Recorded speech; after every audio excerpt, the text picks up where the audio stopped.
Hello everyone, you're watching the channel Stories of Our Life. Friends, make yourselves comfortable. I wish you to truly enjoy listening to this life story. Well, look at what's happening here. It's morning, and he's already drunk. Such a young man, and he's already ruining himself, exclaimed the elderly woman in the black coat and brown hat with brims, from under which a few gray strands protruded. Lucia turned her head towards the trees, where the passerby was looking, and peered closely. Among them, she didn't immediately make out the young man lying on the ground and involuntarily recoiled, covering her mouth with her hand. In this weather, you can easily catch a cold just walking around, not to mention lying like this on damp ground, the girl thought. At that very moment, as if to confirm her thoughts, a cold, bone-chilling wind blew. Lucia raised her collar higher, while the elderly woman continued her indignant speech. These times we live in. People used to have shame and conscience, but now. Why do you judge strangers so quickly? Maybe he needs help. Lucia said with surprise. Help? Don't make me laugh. He's just drunk, that's all the help he needs. But Lucia was no longer listening to the lady's outraged words, she was walking towards the young man. With each step, her heels sank into the damp earth mixed with fallen leaves, but the girl seemed completely oblivious to it. Her attention was completely focused on the figure of the young man lying nearby. What if he's already dead, flashed through her mind, sending a shiver down her spine. Approaching, Lucia bent down cautiously, examining the man for signs of life. To her relief, she noticed his chest slightly rising and falling. He was breathing. Along with this, she noticed the pleasant features of the young man's face, his neat haircut, and appreciated the subtle scent of expensive perfume emanating from him. Strangely, he vaguely reminded Lucia of her father. It can't be that such a handsome man, so well-groomed, is an alcoholic, and he doesn't smell of alcohol, she pondered. No, he definitely needs an ambulance, as soon as possible. The girl quickly took out her cell phone and dialed the necessary numbers. Yes. There's a man here, he's not feeling well. The address? I don't know. She stood up and started looking around for house numbers. Calle de la Alameda. The house number is number 48, the old stranger, who, despite her initial indignation, continued observing the situation, provided the information. Number 48, Lucia repeated into the phone. No, I don't know what's wrong with him. He's lying in the bushes, and I was just passing by. All right, we'll wait for you. Short beeps sounded from the phone, and Lucia, tucking it back into her pocket, said, Young man. Young man, can you hear me? He's probably sleeping, assumed an elderly stranger. What did they say to you on the phone? They said they sent an ambulance. Asked me not to go anywhere and wait for them. Well, you have nothing to do but wait, dear. Besides, you called for an ambulance, and I need to go to the market. I have a lot of things to do. I don't have time to deal with all these drunkards around here. Turning around, she walked briskly in the opposite direction, dragging an empty shopping bag on wheels behind her. Lucia looked at the young man again. I wonder who he is. What happened to him? How long has he been lying here? Has no one else noticed him before her? Or maybe they saw him but just didn't want to help, thoughts swirled in her head. Human indifference to someone else's misfortune always horrified the girl. There was no ambulance in sight, and looking at her watch, Lucia realized she was horribly late. Today, she was supposed to meet her friend. Their plans included going to the cinema, indulging in popcorn, and then finding a cozy cafe to discuss recent events. But now, everything was falling apart. After they graduated from college, the two friends rarely met. Celia got married to a classmate and was soon going to become a mother, while Lucia had less luck in her personal life, dedicating all her free time to work, hoping to pay off her mortgage as soon as possible. It seemed like time had stood still. She grabbed her phone again, this time dialing her friend's number to apologize for the cancelled meeting. Oh my goodness, exclaimed Celia upon learning the details, you're amazing, and don't you worry about me. I would have done the same if I were in your place. I'm glad you're not upset, Celia. Thanks for understanding. You're welcome. But know that I'll definitely be mad if you don't call me back and tell me how everything ended. She laughed over the phone. We'll meet. I'm sure we'll still have plenty of time together. The next 4 months, just the two of us, and then, excuse me, it'll be the three of us. Lucia smiled and, hanging up the phone, let out a relieved sigh. She felt a little better now. Suddenly, she heard a quiet moan, and an instant chill ran down her spine. Can you hear me? She leaned down to the stranger. What happened to you? Where am I? The young man barely said. I don't know how to explain. You're lying on the street. I called for an ambulance. It's on its way, Lucia explained with a trembling voice. He tried to open his eyes, and it was evident that such a simple movement was causing him great difficulty. Finally, he managed to do it, and now he was trying to focus his gaze on his savior. Then he whispered faintly, Lucia. Wait, do we know each other? I don't know you, the girl was surprised. My head hurts a lot, the guy grimaced. Lucia wanted to repeat her question, asking how he knew her, but she heard the wail of an ambulance siren. Peering out from behind the bushes, she saw the vehicle had stopped nearby, right in front of the house she had described to the dispatcher. 2 sturdy men in white coats stepped out of the ambulance, and she waved her hands to signal that their patient was lying there. The one carrying an orange medical bag quickly headed towards the young man, while the other approached Lucia. Is he your acquaintance? The doctor inquired. Tell us what happened. I found him about 20 minutes ago. He was unconscious and only regained consciousness before you arrived. All right, we'll take care of it. Augustin, what's the situation with him? Andres, I don't want to shout across the street. Can you come over here? The paramedic standing next to Lucia furrowed his brow and, preparing to go to his partner, said to her as a parting remark, You can go home. His life is not in danger. We'll take him to the hospital, and he'll receive the necessary care there. By the way, did you find any of his belongings? Maybe some documents? No, Lucia shrugged, looking around. The doctor let out a heavy sigh, putting his hands in his coat pockets, and walked toward the ambulance, where his partner and the patient were waiting. Lucia followed him. So, what's your name? The other paramedic asked the young man. I'm not entirely sure, but I think it's Benjamin. So, you're not certain? The guy only shrugged in response, looking lost. I see. And your last name? Do you remember that or where you live? Well, anything at all? I don't know, the patient shook his head. Benjamin glanced at one doctor and then the other. When he noticed Lucia, he said, Lucia. Didn't you say you don't know each other? The paramedic who had spoken with her earlier was surprised. We are strangers, she said, her eyes widening in indignation. He just knows my name, but I have no idea how. Can I ride with you to the hospital? She suddenly asked. Dr. Augustin chuckled and looked at Benjamin. You don't mind if the only girl you remember rides with us? No, I don't mind, Benjamin whispered, his eyes still fixed on Lucia. Andres, move it. Augustin urged his partner. A couple of minutes later, everyone was seated in the ambulance, and Lucia occasionally glanced at Benjamin, trying to understand how he knew her. One of the medics, named Augustin, fussed around Benjamin, while his partner, Andres, leaned slightly towards Lucia and whispered, Do you really not know him, or are you pretending? I've never seen him before, she whispered back. Interesting, he smiled and curiously looked at Lucia, but if you happen to remember when you crossed paths with him, let us know. He's struggling, he can't even recall his name properly. He says he's Benjamin, but then again, maybe he's not.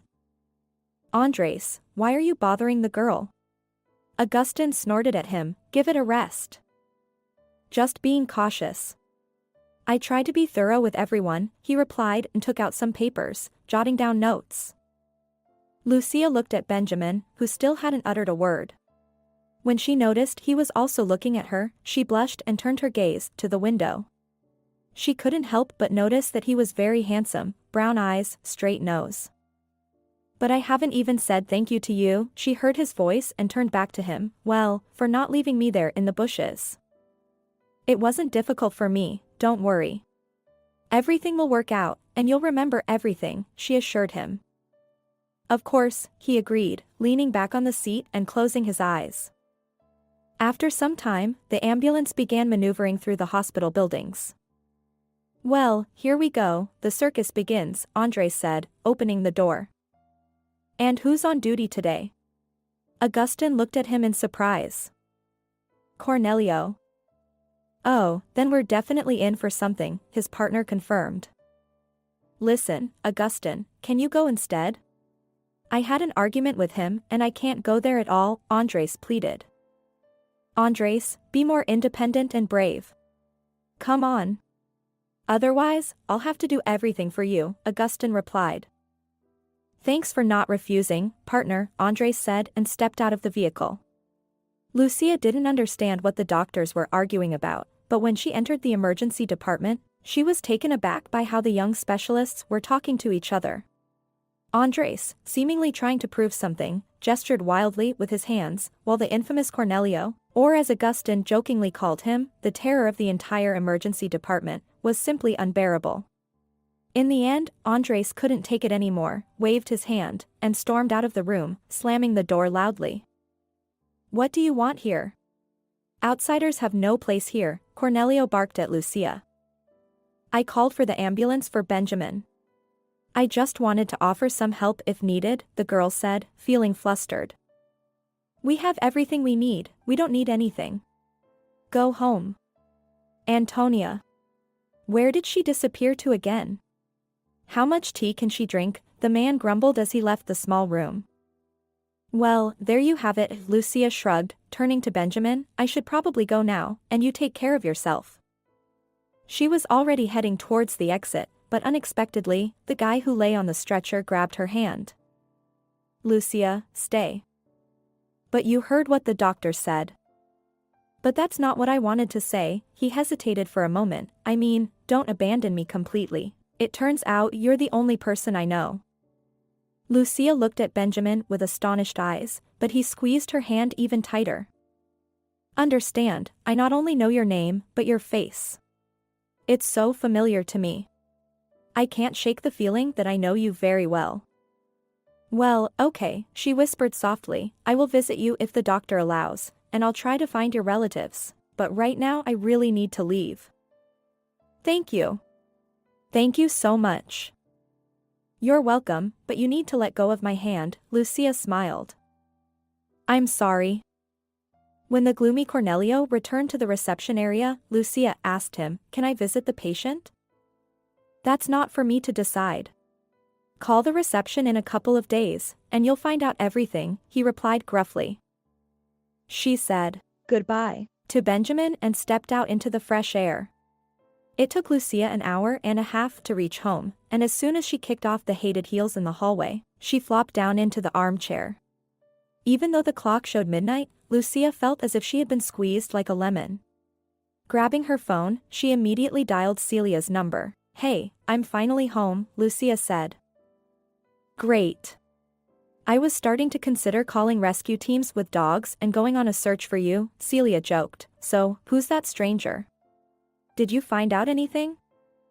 No, he says his name is Benjamin, but he doesn't remember anything else, Lucia replied. Oh, well, not the most thrilling date, I suppose. Celia, what are you talking about? Lucia didn't understand. Well, you said he's a handsome guy. As we say, good guys don't just lie around on the streets.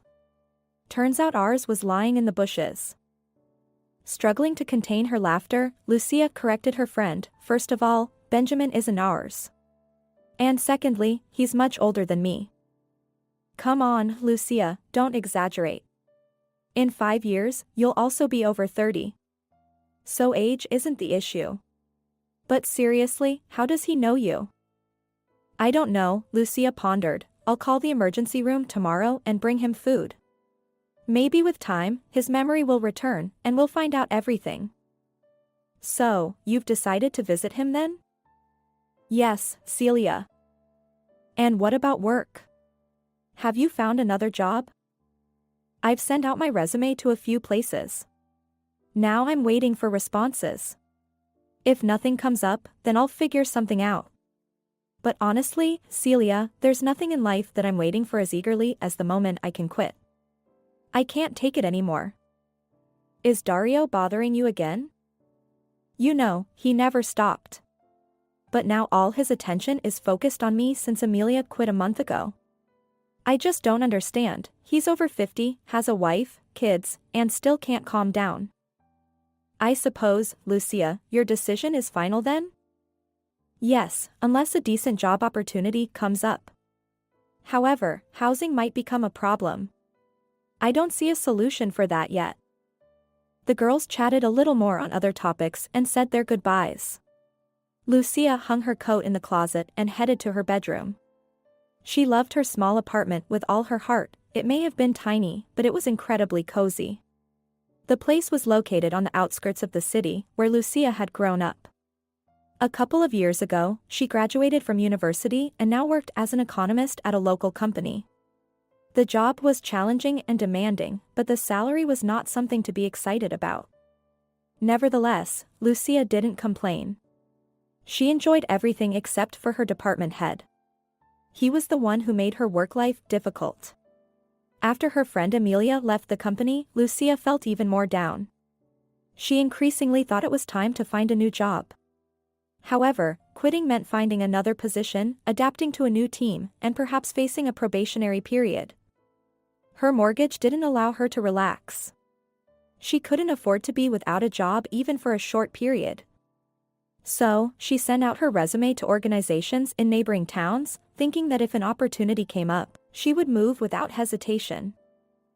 Monday morning didn't start well. Lucia wanted to finish her reports as quickly as possible. She could have done so if her manager hadn't been standing over her all morning.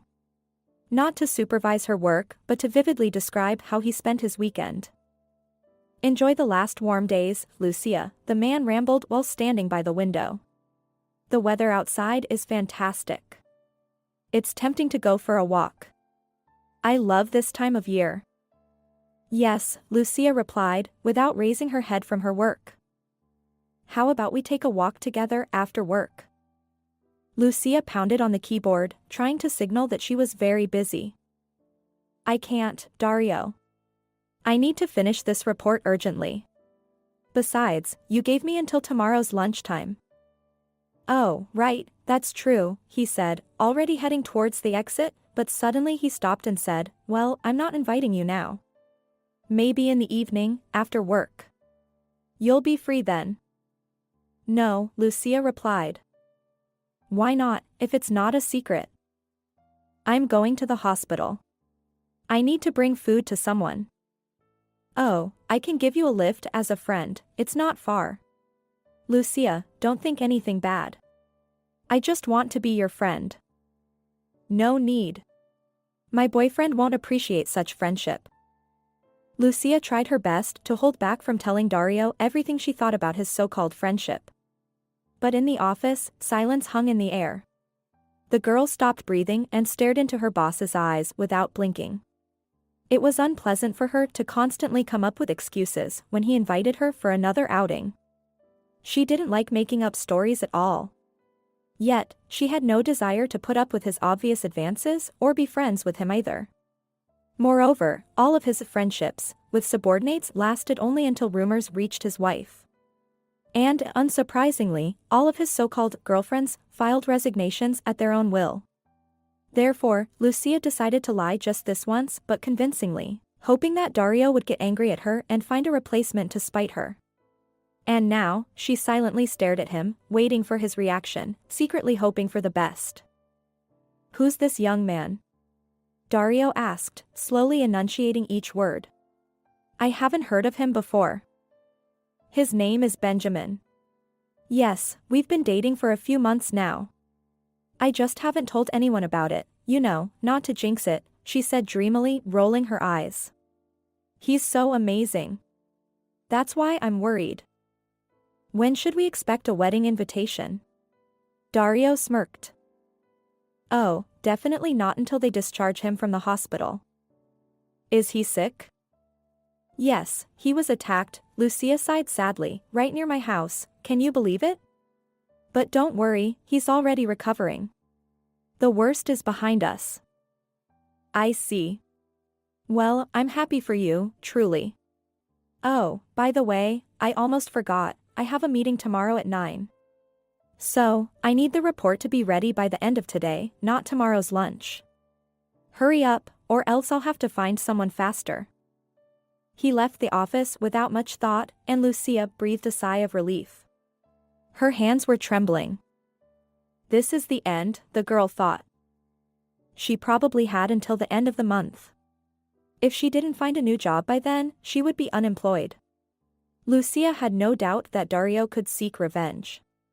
For a long time, he had been showing attention to Vera, but when she got tired of it, she expressed her thoughts about his friendship to him. And where is she now? She left last week after being asked to submit a resignation. You're next, Lucia, Amelia laughed, packing her belongings. Hang in there, maybe he'll retire. You're joking. People like Dario work until their last breath. Jokes aside, if I were you, I'd start looking for a new job already, her colleague warned. I got tired of refusing, and you see where it led me. Amelia left, leaving Lucia feeling uneasy.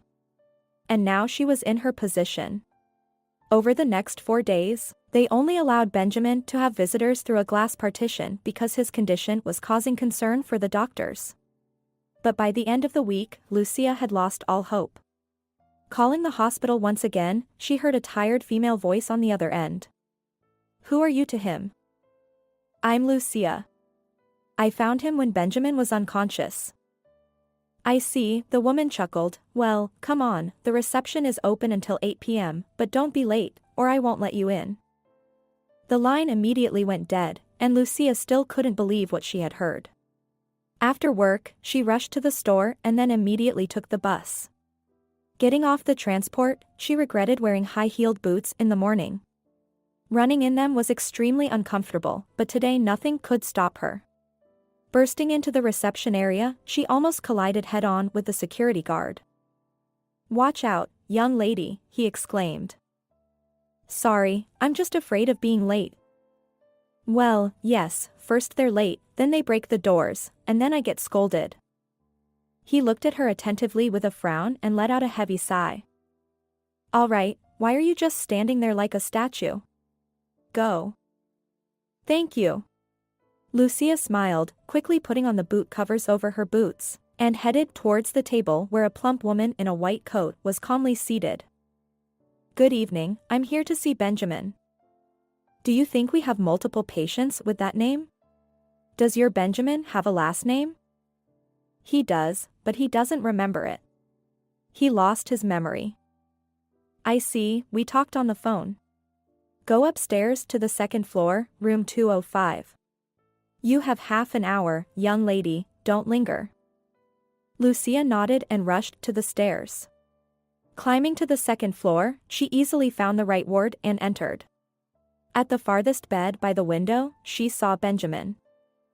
Hello, she greeted quietly to those present. I'm here to see Benjamin. Good evening, an elderly man in the neighboring bed smiled in response. Come in, don't be shy. Benjamin, you have a visitor. The young man opened his eyes, and when he saw Lucia, he smiled widely. I've been waiting for you so much. He tried to sit up in bed, but she stopped him. Lie down, don't get up, she approached and carefully sat on the edge of the bed. The doctors promise that I'll recover soon. They never found my documents, and I'm not even sure if I ever had them, he said. But I'm sure your family is looking for you, Lucia reassured him. By the way, I wanted to thank you for the food. It was so unexpected and nice. Is there anything specific you need, anything I can bring? No, it's better if you come yourself. It's a strange feeling, living without a past, but after talking to the people in this ward, I realized I don't live in this city. How did you figure that out? Lucia was intrigued. Well, for example, you don't have trolleybuses here, and the city seems small. Also, I'm not sure why, but I remember living alone, so the chances of someone looking for me are very slim. Not anyone at all, she exclaimed. Well, all right, you didn't have time to start a family. But what about relatives? The young man closed his eyes and shook his head negatively. Nobody. Is that even possible? Lucia couldn't stop being amazed. It happens. By the way, Benjamin, since you brought it up, did you remember how you know me?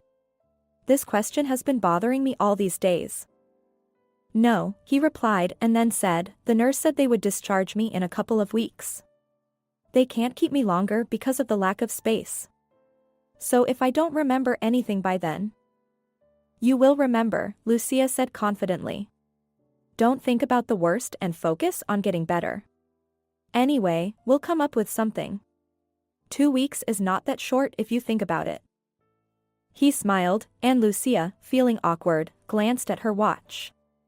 After saying goodbye to Benjamin and his ward neighbors, she stepped into the corridor and leaned against the cold wall. Her thoughts were jumbled, her throat felt dry, and she had no desire to go home. The only thing she wished with all her heart was to help Benjamin remember his life before that Sunday morning. And who are you visiting? A nurse asked. Lucia flinched, and only now did she notice the young nurse in a white-as-snow uniform. The nurse had dark hair tied up in a bun, her lips painted with pink lipstick, and her green eyes were fixedly staring at Lucia. Visiting hours are over, young lady, Helena said. Sorry, Lucia looked at the nurse's badge. Helena. I just came out of the ward. You're here for Diego, I assume. You know he's not allowed any food yet. No, I came to see Benjamin. Helena raised her eyebrows in surprise and softened her expression. Don't worry. Emmanuel, Benjamin's attending physician, is a wizard. It might not happen right away, but his memory will gradually return and he'll be back on his feet. Patience and support are essential. By the way, who are you to Benjamin? I'm his acquaintance. Well, then.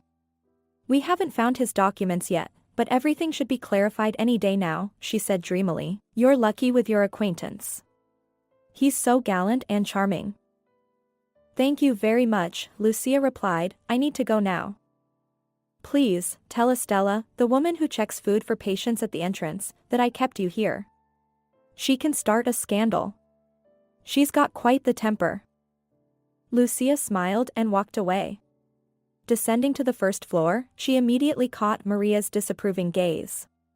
Maria stood in the middle of the hall, arms folded across her chest.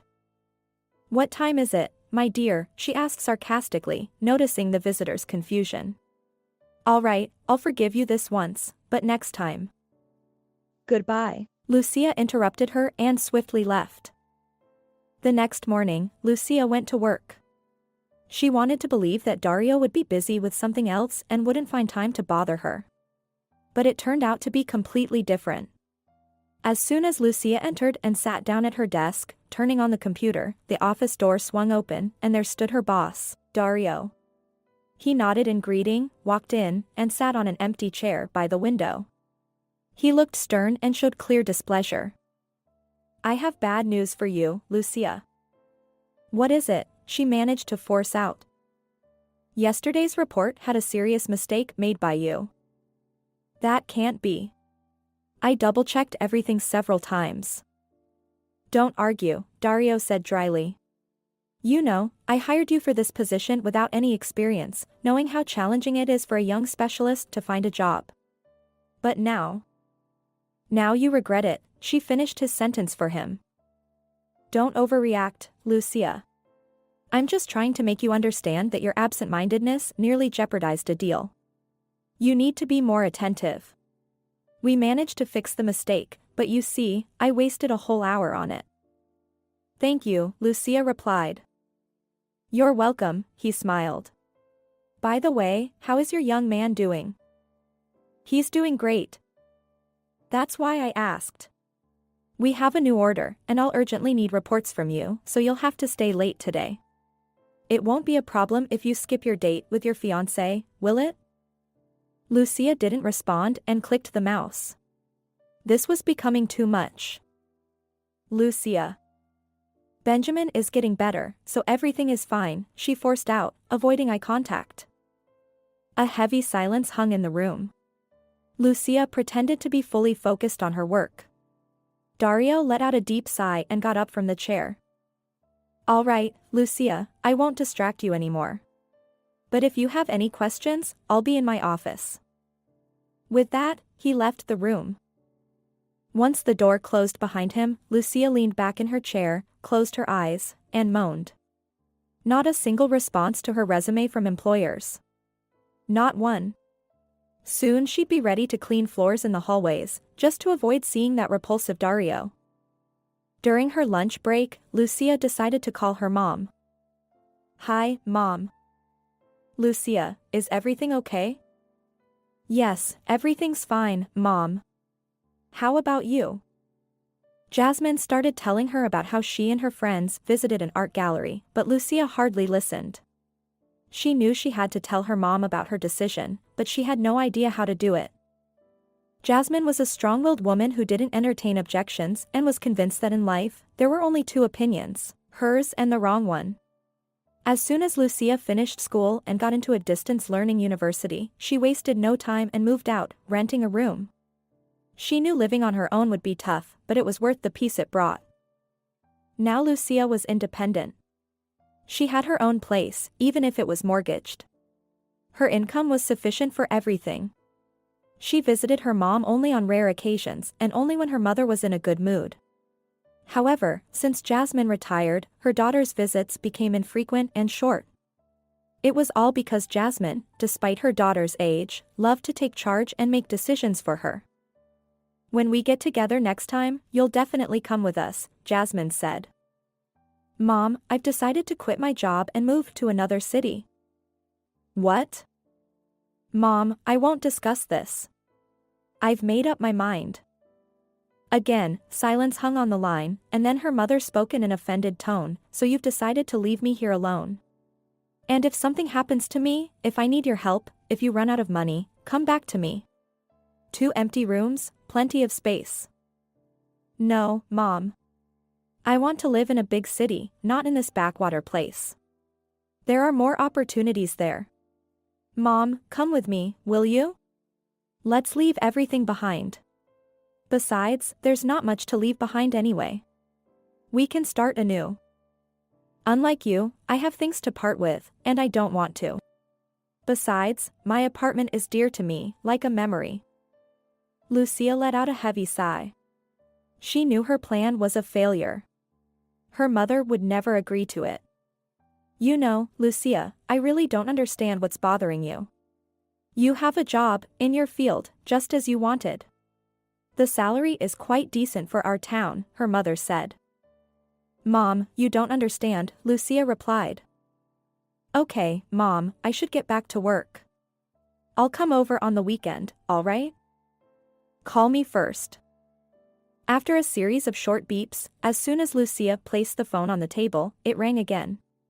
Celia's photo appeared on the screen, and her friend's smile instantly warmed Lucia's heart. It's easier to reach the president than to reach you, exclaimed Celia. Hey. Yes, I talked to my mom, Lucia replied. Oh, then that's why you sound so sad. I guess she didn't support your idea. No, she doesn't want to move, and if I leave, she said she'd be upset, Lucia sighed. So, how's your little one doing? Oh, he's doing fine. Eating, sleeping, and kicking. I guess when he's born, he'll cry even more. And how's your Benjamin? Have you visited him? At the mention of Benjamin, Lucia's heart skipped a beat. She updated her friend on the latest news, and upon hearing giggling on the other end, she asked, Why are you laughing? Well, I was just thinking, after he gets discharged, will you let him stay with you? Why? Lucia gasped. I don't know, maybe because he's a handsome guy, you live alone, and he has nowhere else to go, and he needs care. You never abandon your loved ones, I know you. But what if he has a wife? Or a fiancé? We can't be certain, Celia said. but he doesn't remember them, he just knows he lived alone. But that's not confirmed. Lucia, can't you see your happiness? Celia teased. I don't see it, but I hear that my friend has turned into a matchmaker. And why not? Celia chuckled. Let's discuss it later. All right.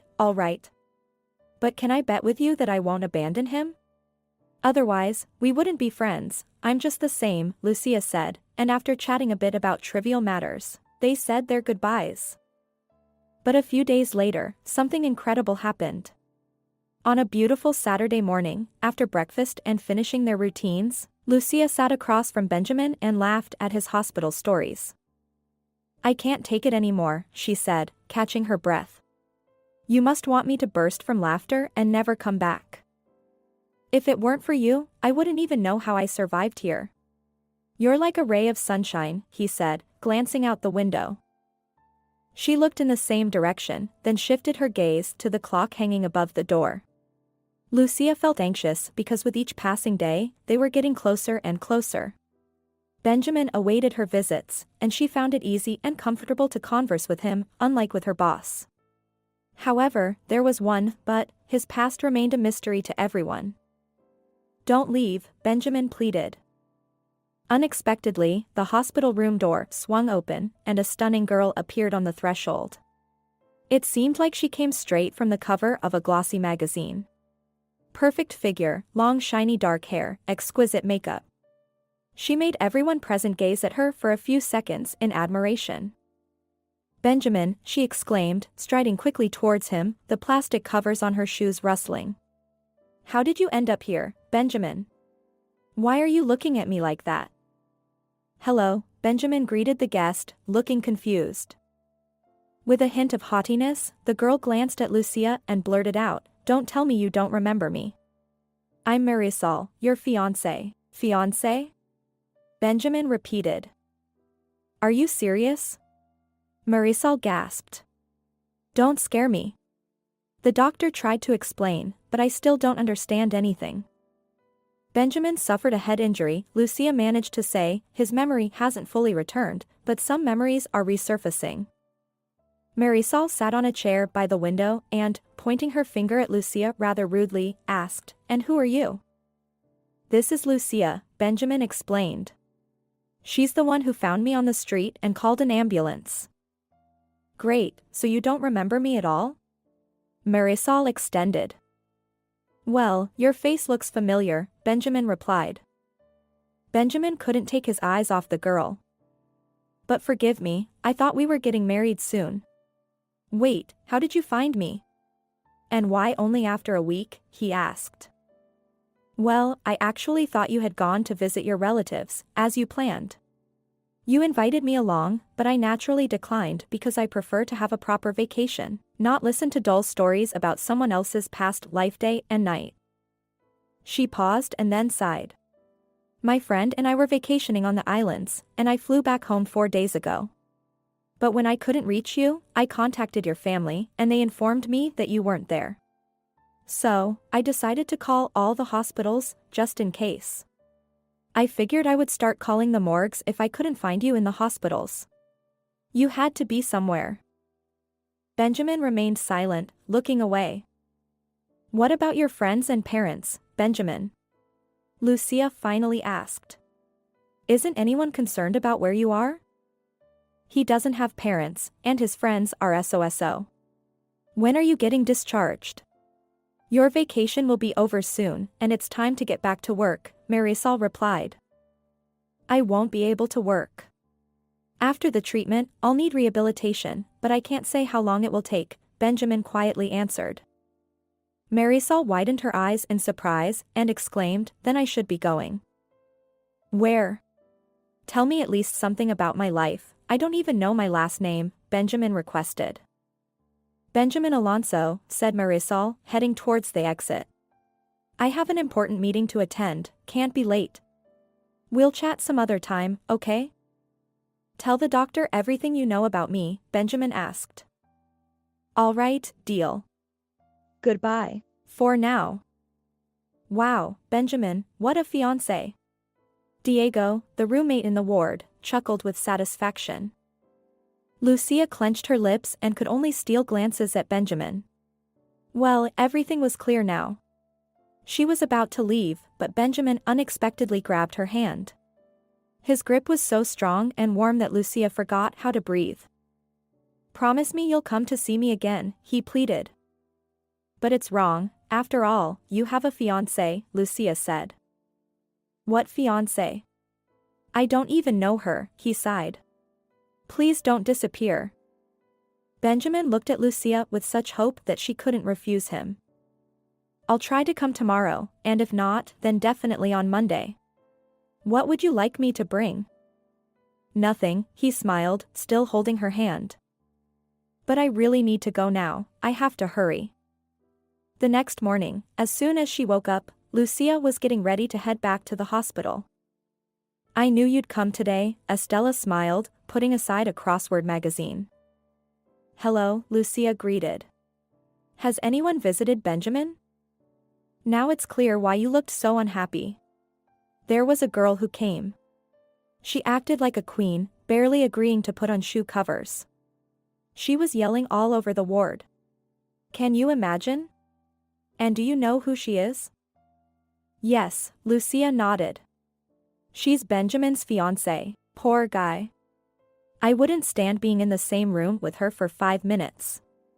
And to live in the same apartment with her. But you shouldn't be upset. She won't come again." "Why do you think so?" "Benjamin needs care right now." "Does she care about that?" "I highly doubt it," Estella said.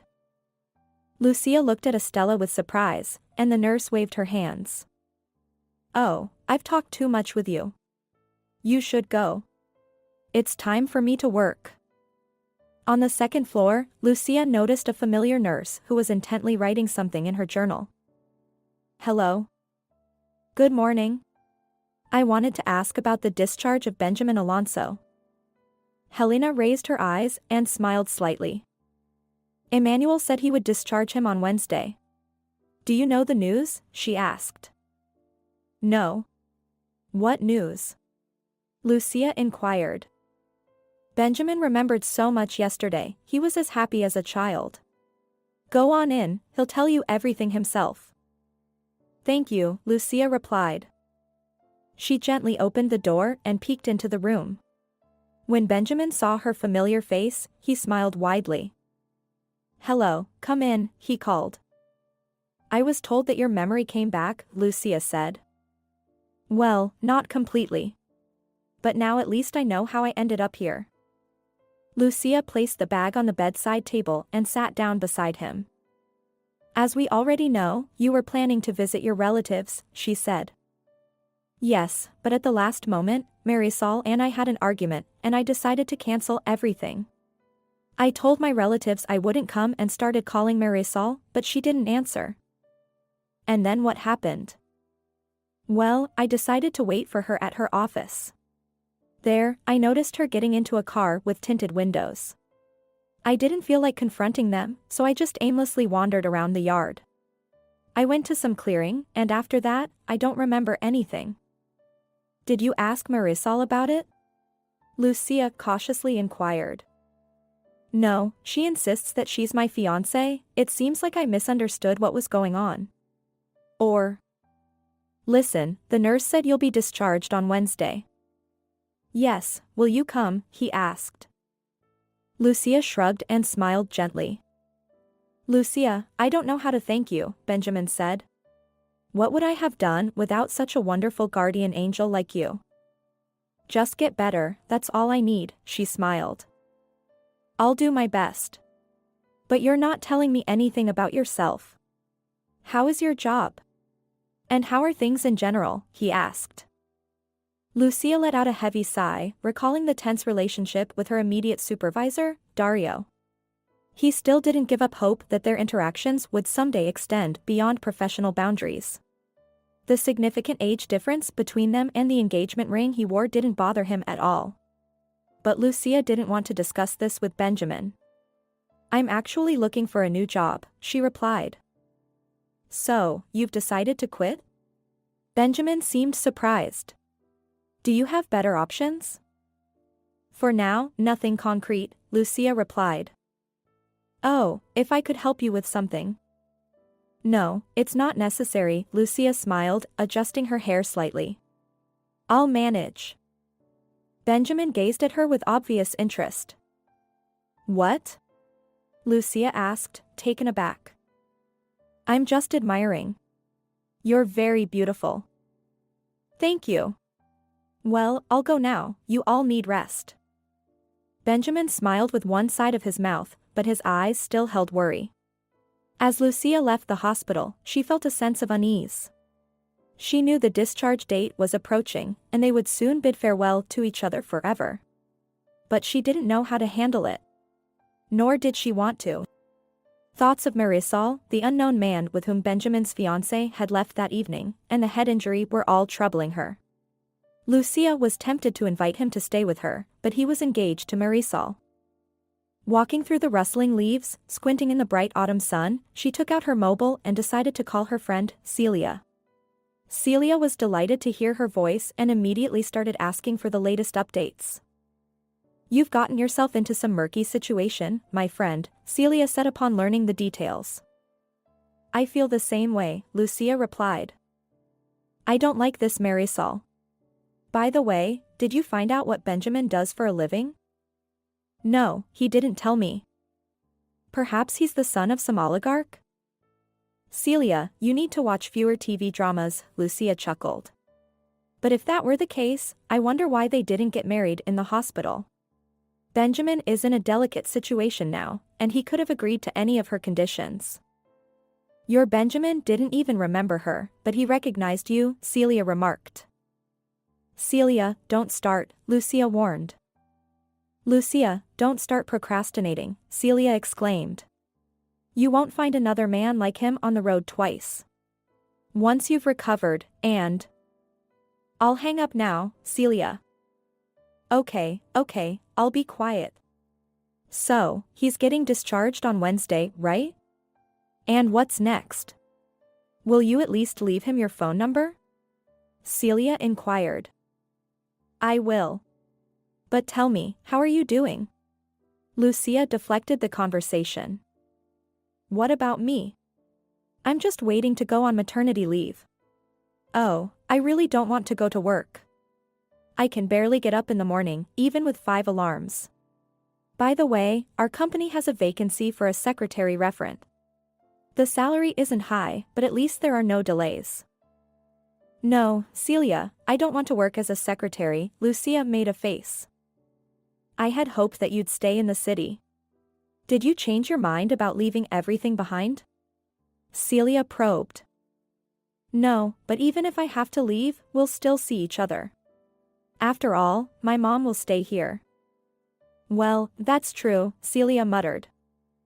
She went on to tell Lucia about feeding the baby, and after chatting with her friend for almost an hour, Lucia turned off her phone and put it in her pocket. Talking to Celia was so easy, probably like no one else.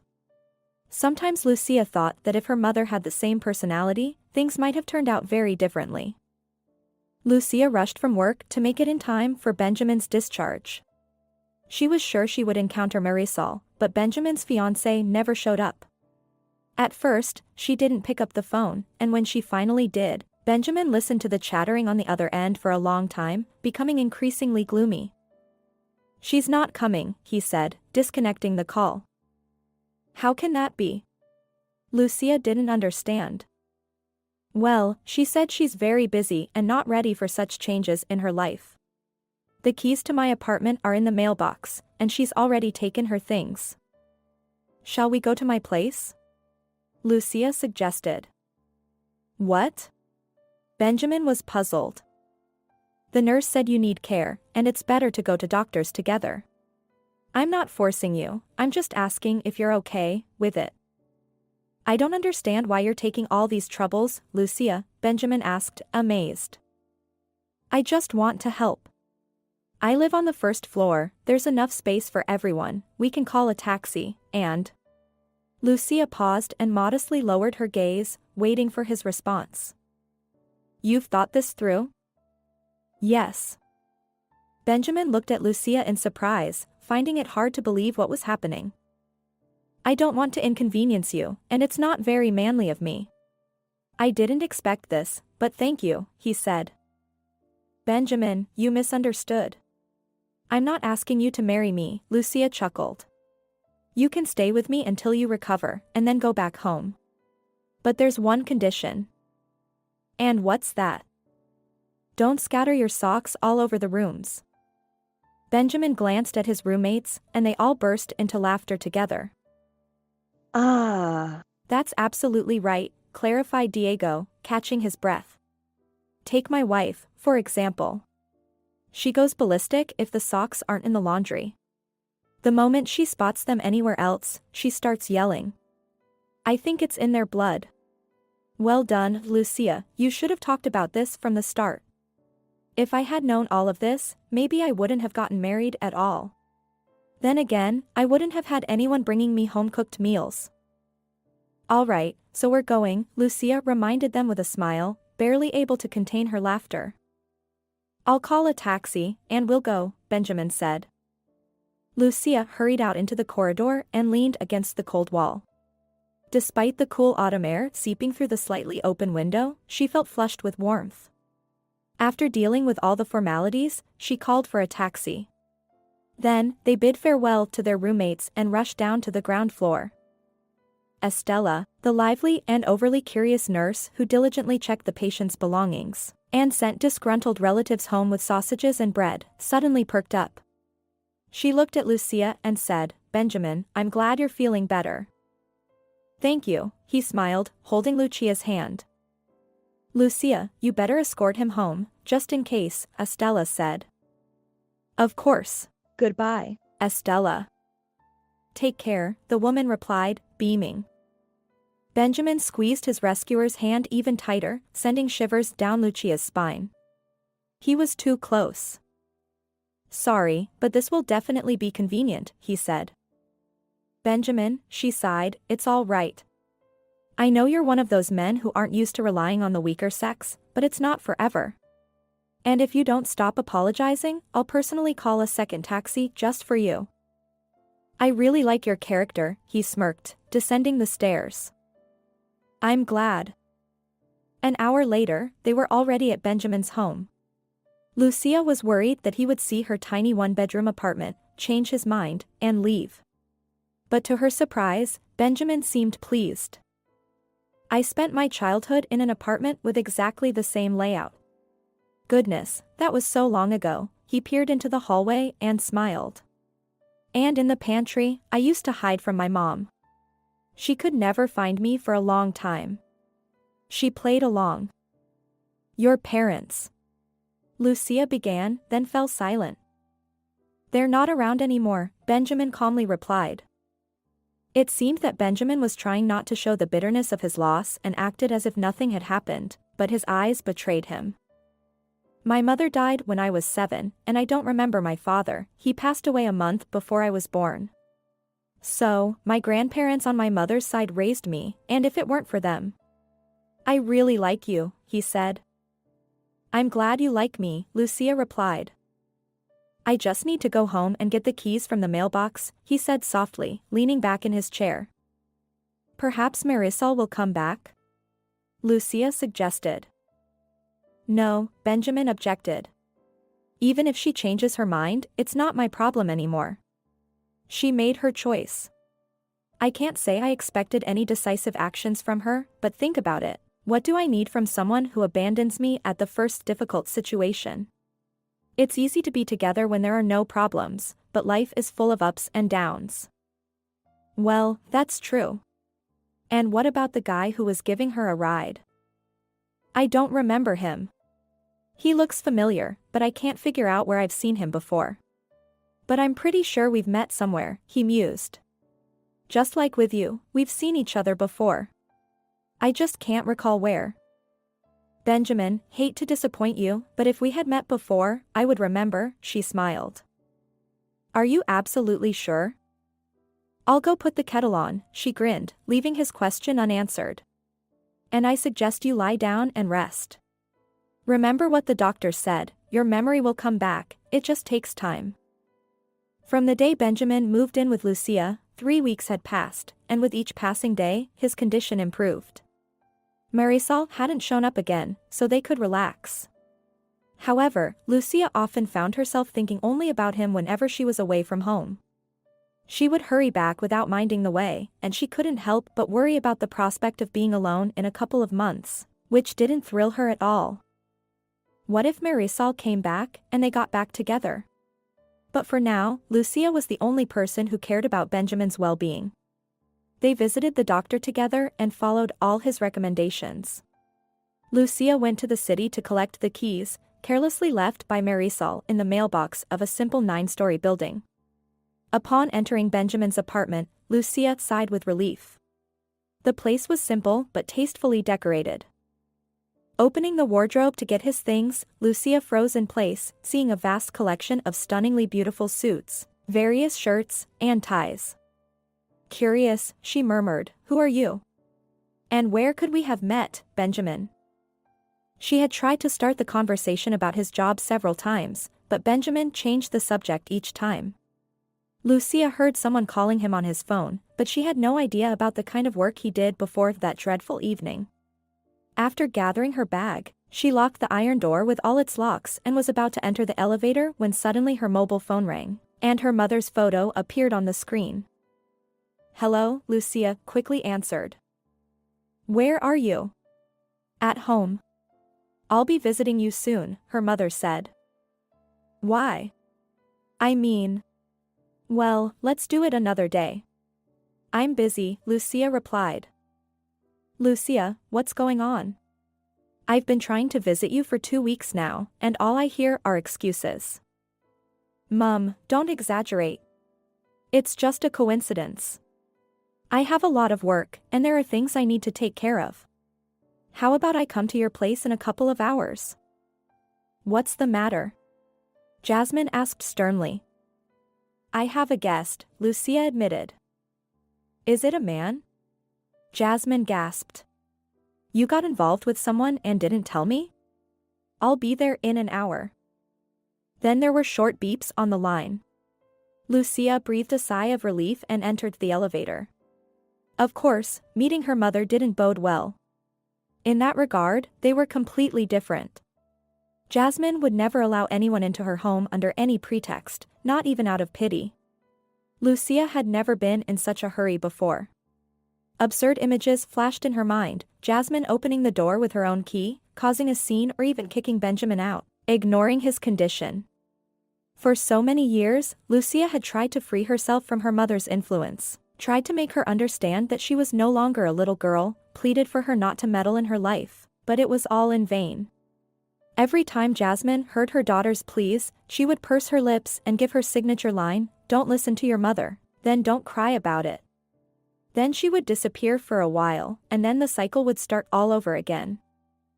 Jumping over the mud and puddles, Lucia rushed into the courtyard and saw her mother. Wearing a plum-colored beret and a black jacket, she stood not far from the entrance, engrossed in her phone. "Mom," Lucia began. Jasmine looked at her daughter and shook her head. "Can you explain who that guy in your house is?" "Am I supposed to report to you?" Lucia retorted. "Let's not argue, Mum. But please allow me to decide who I invite into my home and who I don't." "All right." "Who is he?" Jasmine asked dryly. "His name is Benjamin. He lost his memory after an accident and is temporarily staying with me." Jasmine was puzzled and took some time to gather her thoughts before responding. When she finally did, Lucia immediately regretted telling her mother everything. "You're just like your father. Always bringing home sick animals, kittens, pigeons. I constantly told him that it wouldn't lead to anything good. And he would just brush it off, saying, 'What's wrong with a girl helping everyone? And what do we have to show for it? You turned our apartment into a shelter. But where did you even find him?' Jasmine scolded. "I found him in the bushes," Lucia admitted, barely containing her laughter. "Lucia." "Mum, really?" she laughed, and Benjamin isn't a sick animal, he's a person who also needs help. He has no one else here. Is it so difficult to show a little compassion? Jasmine waved her hand dismissively. Let's go, I'll see your homeless man. And if he's all swollen, I'll kick him out. Good day, Benjamin smiled, noticing a woman incredibly similar to Lucia. My name is Benjamin, he introduced himself. My name is Jasmine. You must be Lucia's mother, if I understood correctly, Benjamin said. Yes. Well, now I understand why your daughter is so beautiful, he complimented. Taking off her jacket and handing it to Lucia, Jasmine sat down on a chair. How did you and Lucia meet? While Lucia was putting away the outerwear in the wardrobe, Benjamin told Jasmine about the recent accident, sharing everything except the part about Marisol. Interesting, Jasmine commented, Lucia doesn't go to clubs, she comes home right after work. Where could you have seen her? Or is there something I don't know? She glanced sideways at her daughter. And how long do you plan to stay here? Until he fully recovers, Lucia quickly replied. When I was young, living with a stranger was considered indecent, Jasmine suddenly said. Times have changed, Mum. By the way, the kettle is boiled, can you help me?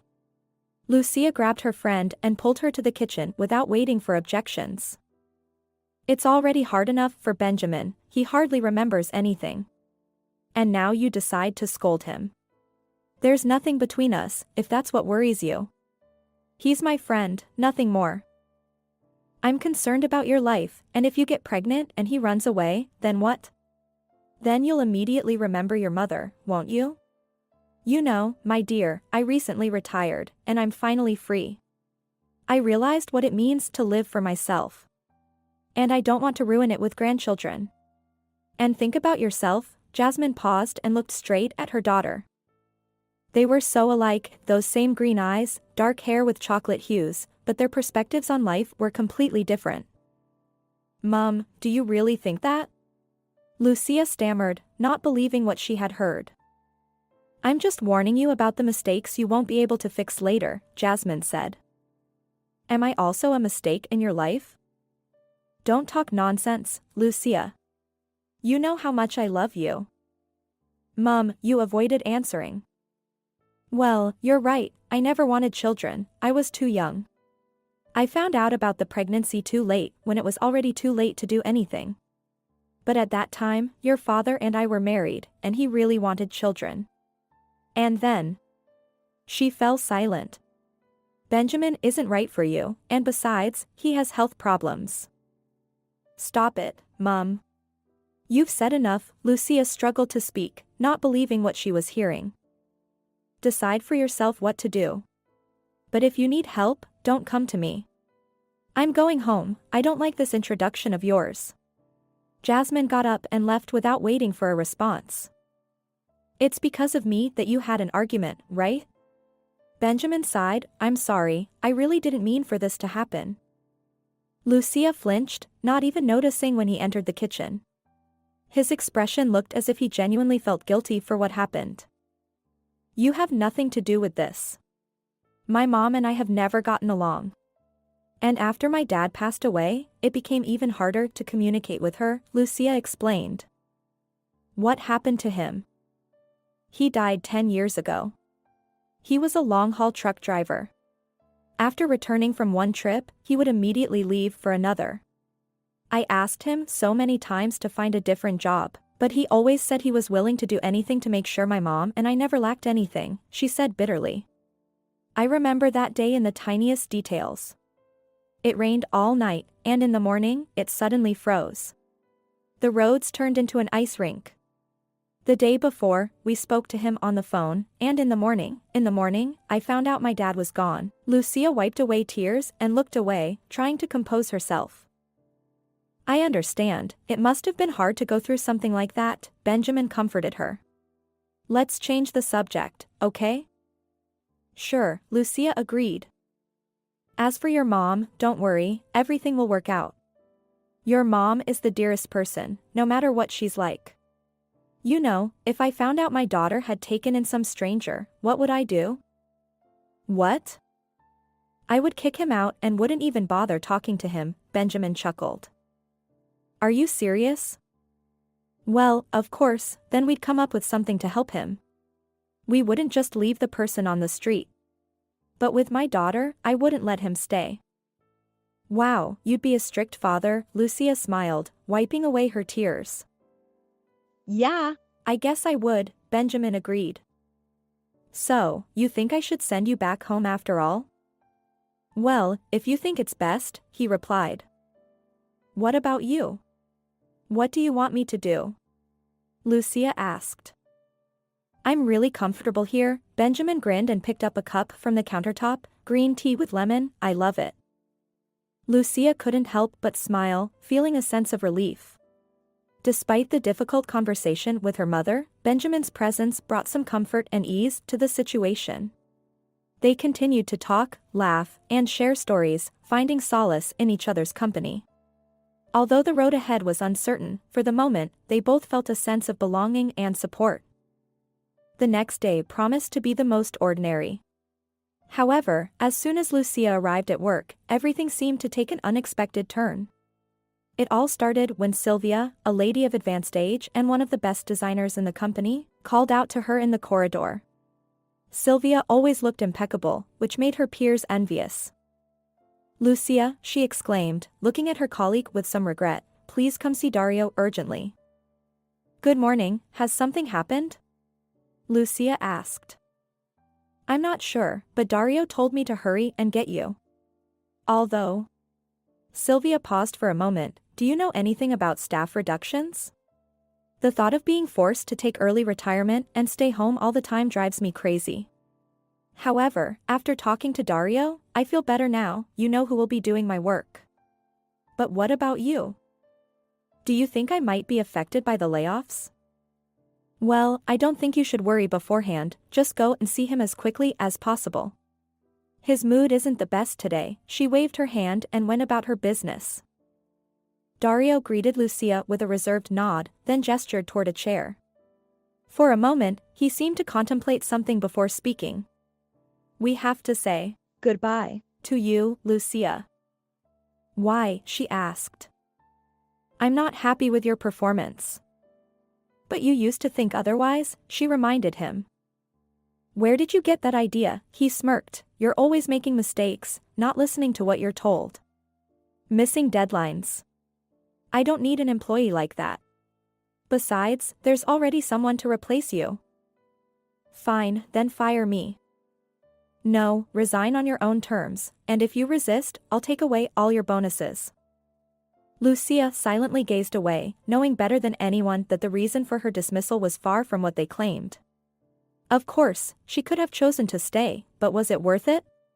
Considering the environment she would have to work in. I agree, Dario smirked. And yet, things could have turned out differently. Lucia, you understand me, don't you? Please, pass me a sheet of paper and a pen. I'll write my resignation right now. Are you serious? He couldn't believe her. He opened the drawer of the desk, threw a couple of white sheets onto the table, and with a lump in her throat, Lucia quickly began putting words down on the pristine paper, trying to be done with it as soon as possible. When she finished, she dated and signed at the bottom of the page, pushed the letter away, and then stood up. You don't need to work out the 2 weeks, Dario said without looking at her. You'll receive your settlement from the accounting department within an hour. Thank you.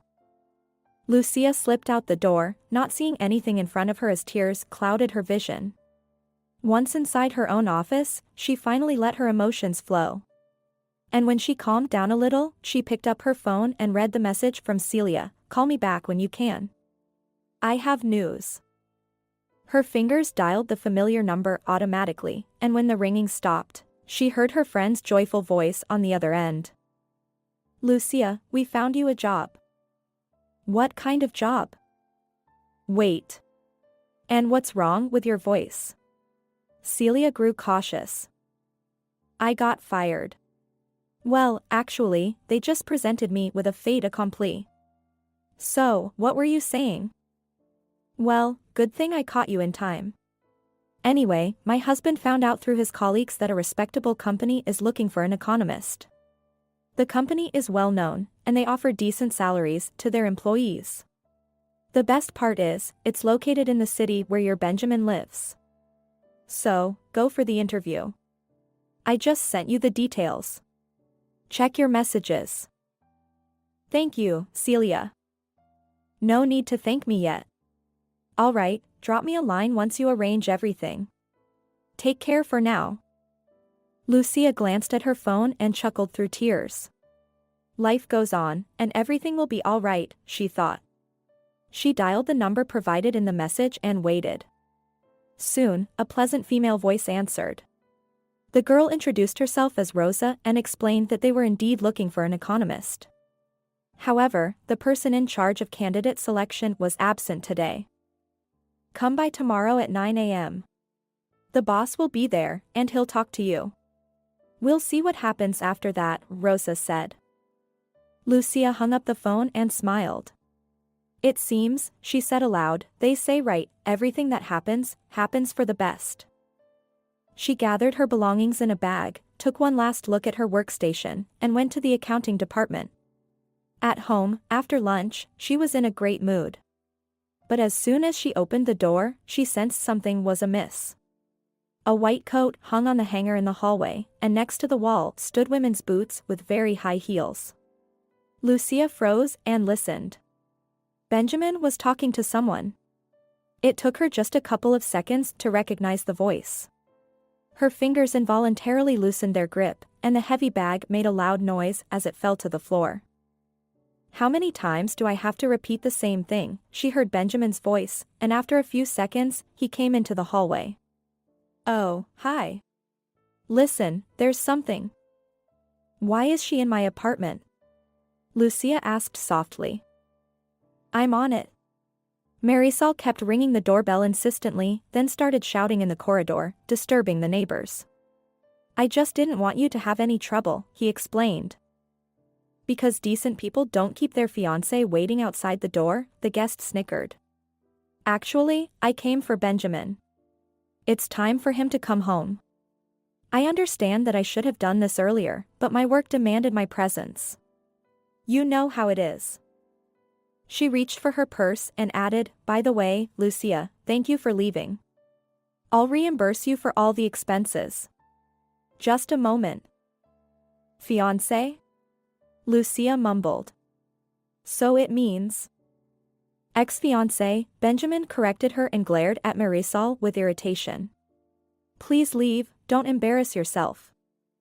I love you, Benjamin. And what are you doing? She sobbed. What love are you talking about? He smirked. Maybe you can then tell me who you came here with in the black car? On the very day when I lost my memory. Marisol looked scaredly at Lucia. I don't understand you, she said. I was waiting for you near the office, and I saw everything. There was no point in denying it. So, I followed you. Who is that man? Benjamin asked. He's my classmate. We had a meeting, well, all of us classmates. He offered to give me a ride out of courtesy, Marisol explained. Benjamin let out a heavy sigh, rubbing his temples with his hand. Do you take me for a complete idiot? He whispered. Your classmate has a beard, and for years, he's been dreaming of taking my position at work, he said wearily. The room fell silent. Lucia sat down on a chair in the corner, watching Marisol, whose facial expression had suddenly changed. Fear appeared in her eyes. I couldn't remember where I knew him from for a long time, but my memory is coming back, Benjamin continued. Now I remember that a few days before those events, you told me that we were too different and threw your ring at me. You said you wouldn't go to my relatives, and that we needed a break from each other. Isn't that right? Did you have your break? What happened that made you think of marrying me again? And what about the bearded guy? He's just a friend, nothing more, Marisol said, realizing that there was no point in making excuses. Benjamin wouldn't believe her anyway. What was that all about? Lucia asked when the uninvited guest finally left and the door closed behind her. You didn't tell me that you remembered everything. I remembered, but not entirely, Benjamin said. That evening, Marisol got into the car with my colleague. He's been dreaming of becoming my deputy instead of me for years. Wait, so you're the deputy director? Lucia exclaimed in surprise. Yes, but the position isn't as glamorous as it seems to everyone. Marisol is only interested in money in life. If she switched to him, there must be a very weighty reason for it.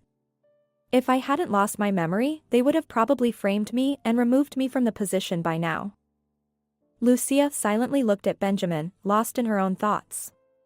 Then, she cautiously asked, why did she come now? I mean, why did Marisol show up for you? That's an interesting question, he sighed, leaning back on the couch. But I don't have an answer to it. Not yet. My head is pounding. And you forgot to take your pills again? Yeah. Shaking her head, Lucia went to the kitchen and returned with his medication and a glass of water. Take these and lie down to rest. I'm fine, Lucia. I can see that. You look pale and hold your head. Benjamin, this isn't right. Don't think about Marisol or work, just lie down and rest. I'll prepare something for dinner. By the way, why are you home so early? Benjamin suddenly remembered to ask. I quit my job. But I'll tell you more about it later. 2 hours later, they sat at the table. The air was filled with the wonderful aroma of roasted meat. Lucia calmly recounted the events of the morning and smiled. Despite everything that happened, you seem happy, Benjamin observed. So, your story doesn't end with the dismissal. When I wrote that resignation letter voluntarily, I felt so relieved. I've been planning to do it for a while, but there was always something holding me back. Fear of an uncertain future always stopped me. Tomorrow morning, I'm going for an interview. Great. Where? Well, if it's not a secret. It's at a company that, by the way, is located just a 10-minute walk from your place. What? But what about this apartment and your mom? I don't understand. Smiling, Lucia finally shared her plans with him. Yes, honestly, I didn't think you'd be this brave. Are you laughing at me? She blushed. No, I'm serious. Going against the will of someone like Jasmine, not everyone can do that. So, tell me about this company you're talking about. Lucia opened the message on her phone again and read the address aloud. As she looked at Benjamin, she noticed a change in his expression. I've sent my resume to them before. They even promised to call me back once, but as it often happens, they never found the time, Lucia explained. Oh my goodness, how could I forget about that? Unbelievable. Benjamin exclaimed, bursting into laughter. What's so funny? Lucia mumbled when Benjamin calmed down. He took her hands and looked at her as if seeing her for the first time, making her feel uncomfortable. I saw your resume, or rather your photo, before. That's why I thought we knew each other. If I hadn't been hit on the head, I would have come to work the next day and invited you for an interview. But without me, everything came to a halt. Federico is probably occupied with completely different things. Not surprising, Benjamin explained. Federico? Lucia asked for clarification. She did her best to hide her excitement. He will be the one to talk to me tomorrow. On one hand, Lucia wanted Benjamin to fully recover and return to his normal life. On the other hand, she didn't want him to go back home right away. Yet, she sincerely tried to be happy for him, even though she knew her life would soon return to its previous routine. I won't go to the interview then, she suddenly said. Marisol will be there, after all. You should go. You should do it for me, Benjamin insisted. Why? Because while I'm at home, I'm safe. But once I return to work. Benjamin trailed off. I need someone who can gather information about the situation. If you're willing to help, of course.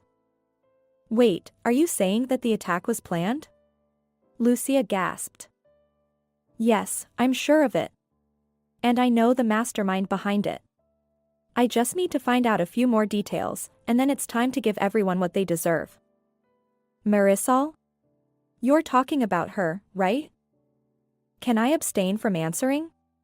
Benjamin smiled, taking Lucia's hand. So, are you willing to help me? Of course, but please explain how. Benjamin smiled and explained to Lucia what she would need to do. She listened attentively, but inside, she couldn't stop the flutter of emotions. It wasn't just fear of the upcoming trip, she had fallen head over heels in love, like a 15-year-old girl, and couldn't help herself.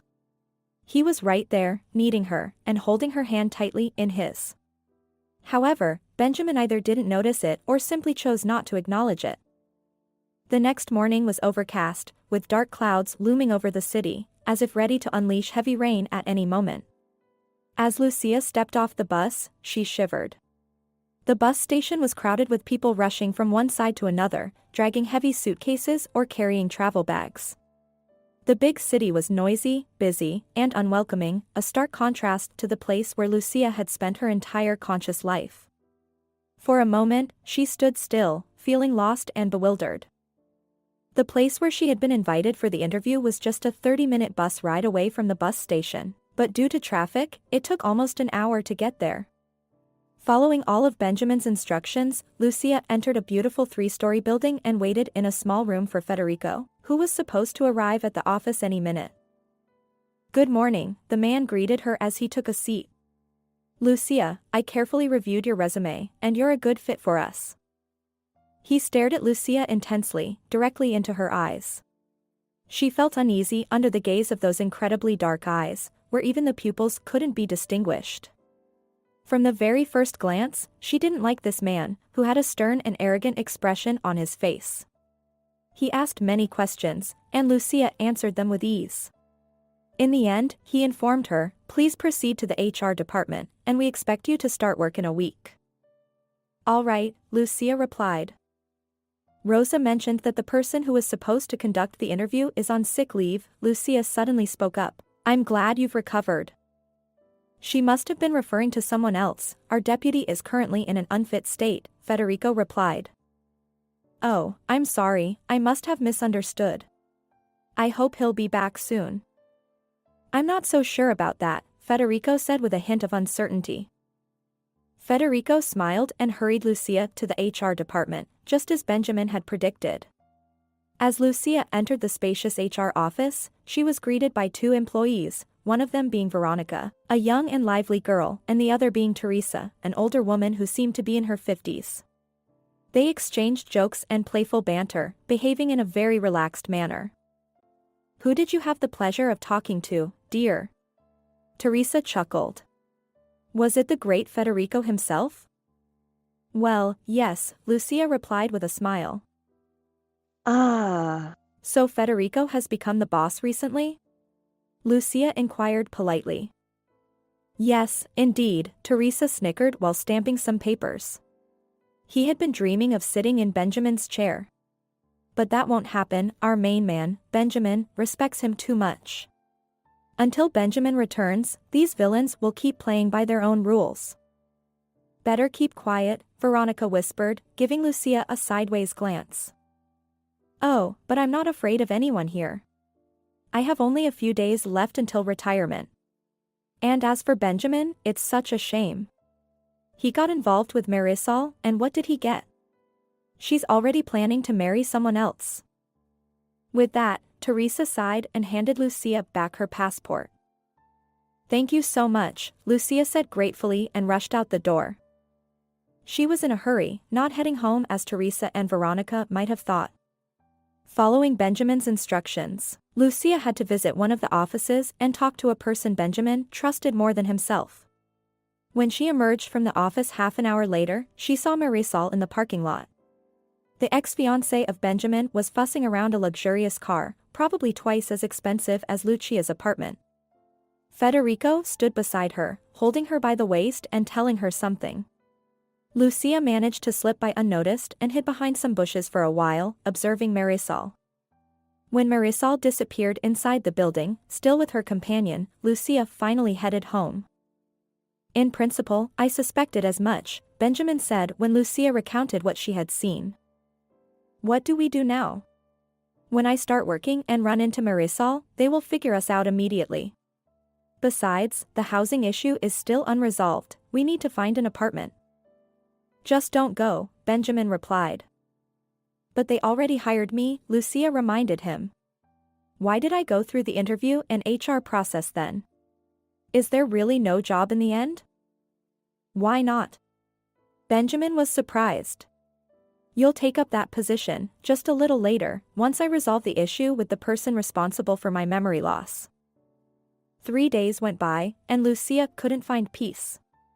During this time, Benjamin kept making phone calls and solving some issues, but he wouldn't share anything with her. She couldn't understand what he was planning, and it made her anxious. In the evening, Lucia called Celia to have someone to talk to and maybe receive some wise advice. But upon hearing the details, her friend was also puzzled. Are you serious? Celia exclaimed.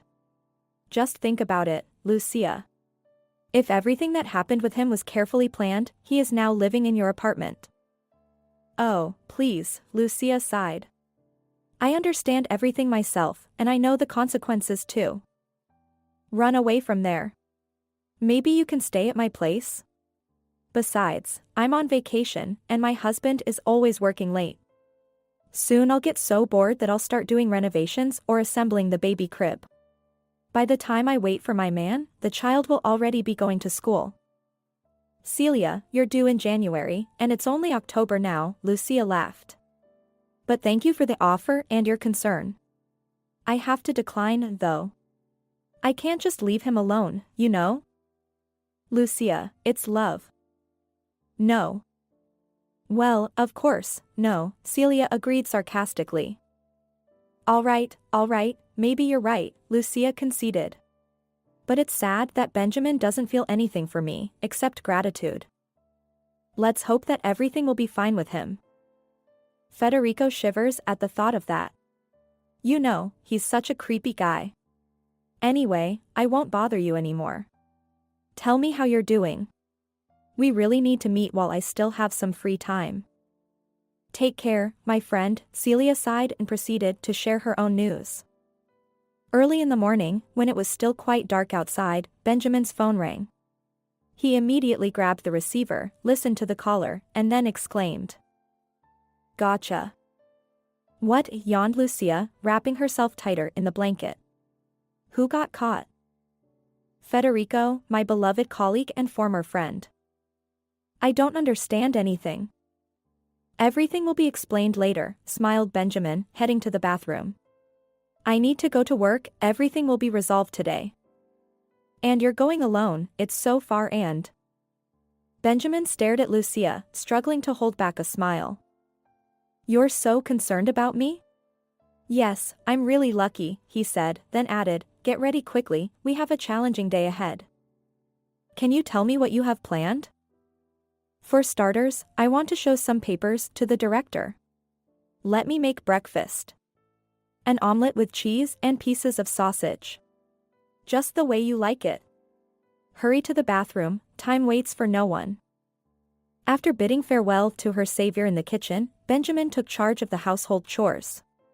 An hour later, having had a hearty breakfast, they got into a taxi and set off to their destination. Benjamin behaved confidently, and thanks to this, Lucia began to calm down little by little. Everyone they met at the company, where they arrived, greeted Benjamin and rejoiced at his recovery. Lucia could see that their words and smiles were genuine. People truly respected him. The director of the company, Gonzalo, a dark-haired man with a touch of gray and piercing gray eyes that seemed to see through people, was very pleased to see his deputy. He invited them to sit down and then looked closely at Lucia. What a beautiful companion you have. Is this the same Lucia who saved you? Yes, replied Benjamin. Disturbed, Lucia quickly introduced herself, and Benjamin handed his boss a folder with documents. They had received it just a few minutes ago from Benjamin's assistant, so Lucia could only guess what the documents contained. Gonzalo, take a look at this, said the director, pulling out the sheets from the folder and delving into reading. After a few minutes, his facial expression changed, and he muttered through his teeth. So, he decided to make some extra money. Do I pay him so little? Who else is involved there? Accountant Raquel and my ex-fiancé Marisol. People I once fully trusted, replied Benjamin. This is simply incomprehensible, exclaimed Gonzalo, throwing the papers on the table and reaching for the phone. What happened next? Lucia watched as if in slow motion. Federico tried to justify himself as best as he could to his boss and cursed Benjamin. Marisol, in tears, claimed that she knew nothing. And Benjamin, somehow miraculously, remained composed. Lucia only snapped back to reality when the door to the director's office closed behind her. The shouts became muffled, and the ringing in her ears subsided. What are these papers about? Lucia asked, sinking into the leather sofa.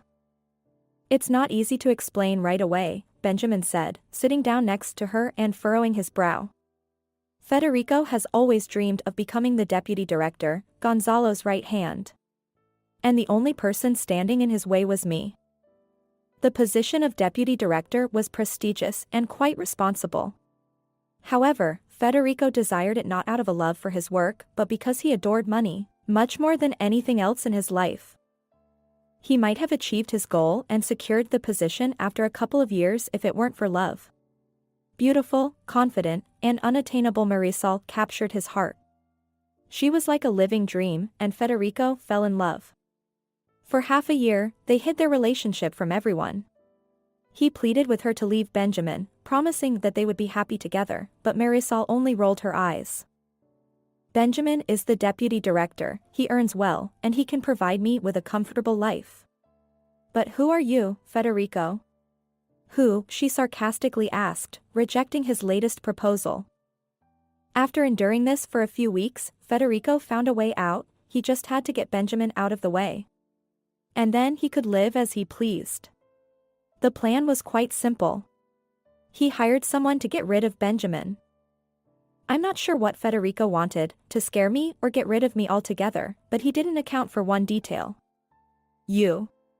While I was away, Federico got a taste for it and decided to steal a significant sum from our company. How did he manage that? Lucia couldn't comprehend. We were just about to purchase new equipment, and he took advantage of my absence and our director's preoccupation. Federico placed an order for the machines through a long-time acquaintance. The company transferred the amount, more than half of which ended up in the pockets of our dear friends. So, Marisol knew about the plot, Lucia murmured, trying to calm her trembling. I don't think so. At least, not at first. But when she came to my house that day, Marisol wanted to find out what I knew and how soundly I was thinking. If it weren't for my assistant Rosa, I doubt I could have opened the director's eyes to the people he trusted as much as himself. Lucia stared at Benjamin in disbelief, struggling to grasp the idea that someone would go to such lengths for money. You look pale, Benjamin observed. Would you like some water? No, it's all right. But what now?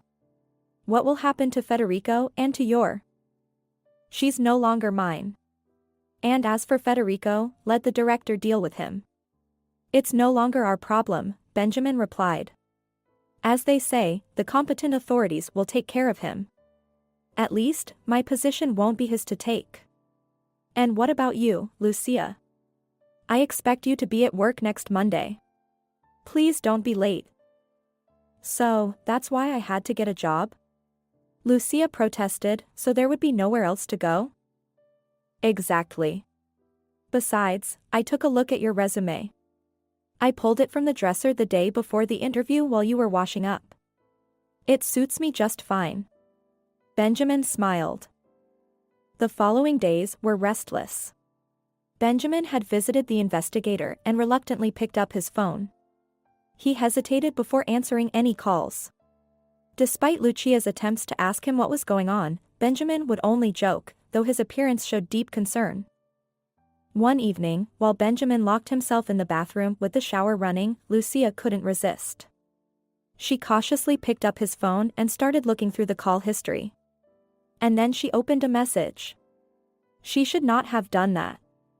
Threats were pouring in from different numbers directed at Benjamin. Lucia immediately understood that it was all Federico's doing. Benjamin's former colleague feared retaliation, so he was trying to force him to give false testimony. Federico was doing a poor job at it. And when Benjamin didn't react to the monetary reward, he resorted to intimidation. After putting the phone back in its place, Lucia sank into the chair and covered her face with her hands. Outside, it was already dark. The wind rustled, long ago having blown away the last gilded leaves from the trees. The small room felt cozy and warm. The dim light of a night lamp barely illuminated the space, creating whimsical shadows on the walls and ceiling. Lucia opened her eyes and wiped her wet lashes with the edge of her sleeve, trying to hide the traces of her despair as quickly as possible. She believed in a long and happy life. She believed, despite the events happening around her, which often gave reasons to doubt and stop dreaming. Her parents, she loved them with all her heart, but due to different circumstances, they were no longer by her side. Benjamin. Benjamin was the one, and Lucia knew it from the moment he opened his eyes and spoke her name, lying on the cold, damp ground. But confessing that was scary because above all, she feared losing him. "You're crying," the familiar voice said. Lucia trembled and only then noticed Benjamin standing in the doorway. "No, I was just lost in thought." "About what?" "Work. I have to go soon. Tomorrow, I'll call about accommodation. I found a couple of options near the company." "I've found something for you too," Benjamin said somewhat oddly as he approached. "A 3-room apartment on the 8th floor, all-inclusive, and it's already paid for. It's only a 10-minute commute to work." True, the neighbor is quite grumpy and sometimes leaves his socks in the middle of the bathroom, but he'll improve, I promise. "Benjamin, thank you, but..." "Objections are not accepted." "But I don't want to be a burden to you." Benjamin smiled and approached the chair, extending his hand to her. That night, for the first time in a long while, Lucia didn't turn off the night lamp and forgot to check her phone's alarm. Her mind was elsewhere. In the morning, they were awakened by a loud, prolonged ringing coming from the hallway. Struggling to open her eyes, Lucia blushed, remembering the events of the previous night, and hurried to the door. Peering through the peephole, she was taken aback because she was prepared to see anyone but her mother. "Lucia, it's me," Jasmine exclaimed, pressing the doorbell again. "Open up, I know you're home." Lucia quickly tied her robe and unlocked the door. Before she could collect herself, her mother rushed into the hallway. Glancing at her daughter with a critical look, Jasmine said, "You look terrible." "Thanks, Mom, and good morning to you too." "Are you still sulking at me?" "Me? I think it's you who got offended and slammed the door." "Don't twist the truth," Jasmine pursed her lips. "I forgave you a long time ago, but you haven't called me even once." Suddenly, Jasmine fell silent and her eyes widened. "And you still haven't kicked him out?" "Him? Benjamin?" Lucia sighed. "What difference does his name make? I can hear him rummaging around in there." Jasmine pointed towards the room and then noticed a men's jacket hanging on the coat rack, shaking her head. "You're waiting for him to steal everything from your apartment, aren't you?" "Mom, did you come here just to argue again?" "Lucia, who's there?" Benjamin shouted, loudly yawning. "He already feels at home," Jasmine said. "It's Mom. Wait for me here. I want to talk to her." "Okay," he nodded and pulled her closer, holding her hand. "Benjamin, she'll hear," Lucia protested. "Well, fine, fine." Leaving the room, Lucia looked at her displeased mother, and her cheeks immediately flushed with shame. No matter how hard she tried to get used to that look over all these years, it just never worked. Every time Lucia saw her mother like that, she broke into a cold sweat, feeling like a little girl who had misbehaved once again. "I wanted to call you," Lucia began. "Well, I found a job where I wanted to. I'm moving in the next few days." "So, you'll be paying rent to other people?" Jasmine snorted. "And what will be left from your salary, Lucia?" "Benjamin suggested that I move in with him." Jasmine gasped, her eyes flashing with anger. Lucia clasped her hands together, bracing herself for the wave of indignation that was about to engulf her, but at that moment, footsteps were heard behind her. "Good morning, Jasmine," exclaimed Benjamin. "I'm very glad to see you." "I can't say the same," she replied coldly. "Too bad I didn't have a chance to thank you properly last time." "For what?" "For raising an amazing daughter. Kind, smart, and compassionate. By the way, she'll be working at the same company as me. I doubt you'll be crossing paths. An economist usually works in comfort. Can't say the same about a janitor." "Mom, stop it," Lucia couldn't hold back. "Benjamin is the deputy director." After these words, Jasmine seemed to lose her ability to speak. She looked at Benjamin, then at her daughter, and simply didn't know what to say. "This is not funny," Jasmine protested. "You really expect me to believe that? He doesn't remember anything. And how can he be a deputy director?" "Medicine works wonders," Benjamin smiled. "So, you really are the deputy director?" Lucia said she found you on the street under a bush. "That's right," he nodded. "Actually, I'm not a fan of sleeping on wet grass, especially in the fall, but it happened, and you know the reason. I don't have parents, and my closest relatives live far away. So no one was in a hurry to look for me. The only person, your Lucia, called an ambulance, helped me, and that means a lot." "Well, if that's the case," Jasmine gave her daughter an annoyed look and forced a smile. "Lucia said she's moving in with you, and I was upset at first, but now I see it was for nothing."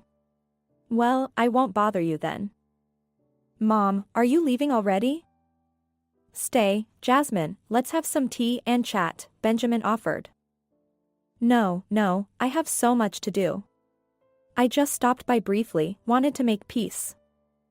A few more minutes, Jasmine exchanged pleasantries with Benjamin, smiling broadly, then slipped out the door. "Am I dreaming? Was that really my mother?"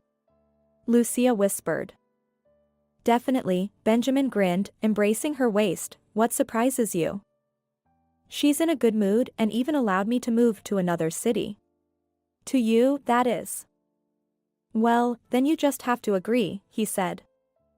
Benjamin kissed her and went to the kitchen to prepare breakfast, while Lucia decided not to dwell on the details and not explain to him why her mother's mood had changed so drastically. Jasmine had always been fastidious and held great disdain for people who lived worse than her. Therefore, Lucia's father tried his best to provide a comfortable life for his wife and daughter. He knew that if he didn't, Jasmine would quickly find someone else. It was only then that Lucia finally understood why her father worked so hard.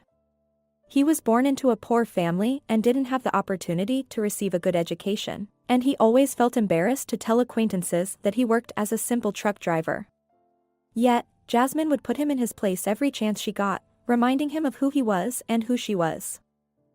The end of October turned out to be special. Lucia finally moved to the small town she had long dreamed of. Benjamin's apartment was sunny and very spacious, and the kitchen was decorated in the color of lush green grass, which she liked the most. "So much tableware you have," she exclaimed, peering into the kitchen cabinet. "Well, is it a lot?" Benjamin chuckled. "This mixer, cake mold, are all of these yours?" "Okay, I give up. I love cooking. In my childhood, I even dreamed of becoming a chef, can you imagine? But then I changed my mind and went into business. I hope you'll appreciate my culinary skills." "Definitely. So, you know how to bake cakes?" "Well, yes." "Then, in a week, you'll have a reason to take one of these molds out," she said playfully. Benjamin looked at Lucia with bewilderment. "My birthday is on November 5th. And you didn't say anything? I could have missed it all." "Oh, come on, don't be upset. I don't know your birthday either." "The whole country celebrates my holiday," he blurted out and squinted, "on December 25th, and I received double congratulations." Lucia gasped, and Benjamin chuckled. "We're going back to work tomorrow," Benjamin announced, opening another box. "Are you ready?" "Yes, and no. And how are things with Federico and Marisol? Well, it's not a quick matter. So he's still free? Well, of course. Federico was fired from his job, he can't leave the city, but don't worry, everything will be fine. Benjamin, I'm surprised by your calmness, Lucia mumbled, what if he? No need to panic. Let's focus on other things. It's been a while since I cleaned up the closets, I found so many interesting things.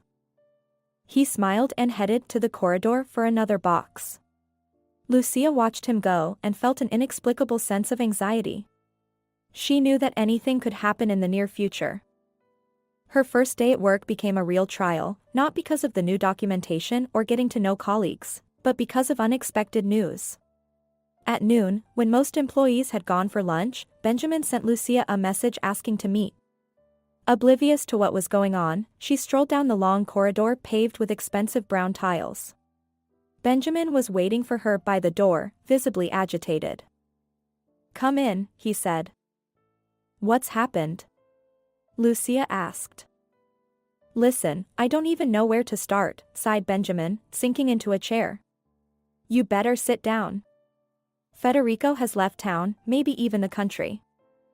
What? What about Marisol? She's at home, says that Federico left her and took all their savings with him. How could this happen? Exclaimed Lucia, feeling her head spinning. Well, Federico always had good connections. He mentioned once that his sister lives in Italy. So I wouldn't be surprised if he's already sipping tea with her company. Well, maybe it's for the best. But what if he decides to retaliate against you? I'm not sure. He can forget about his position now. He left Marisol, you could say the conflict is over, Benjamin smiled. We're starting a new life. I hope so, Lucia replied, uncertainly. Benjamin looked at Lucia and shook his head, saying, Lucia, you still haven't told me what you want as a gift. Except for the cake, of course. Get well soon, that's all I need, replied Lucia. I think I'll recover faster if I keep working. There are still a few issues to deal with, but they are minor compared to what I went through before. Do you remember what the doctor said? Lucia reminded him. Don't overwork yourself. Yeah. I know, Benjamin waved his hand dismissively. I won't stay late today. We should celebrate your first day at work and mine. That's a good idea. But I'm afraid colleagues might think we're having a romance, Lucia replied. Well, aren't they already aware? Benjamin chuckled.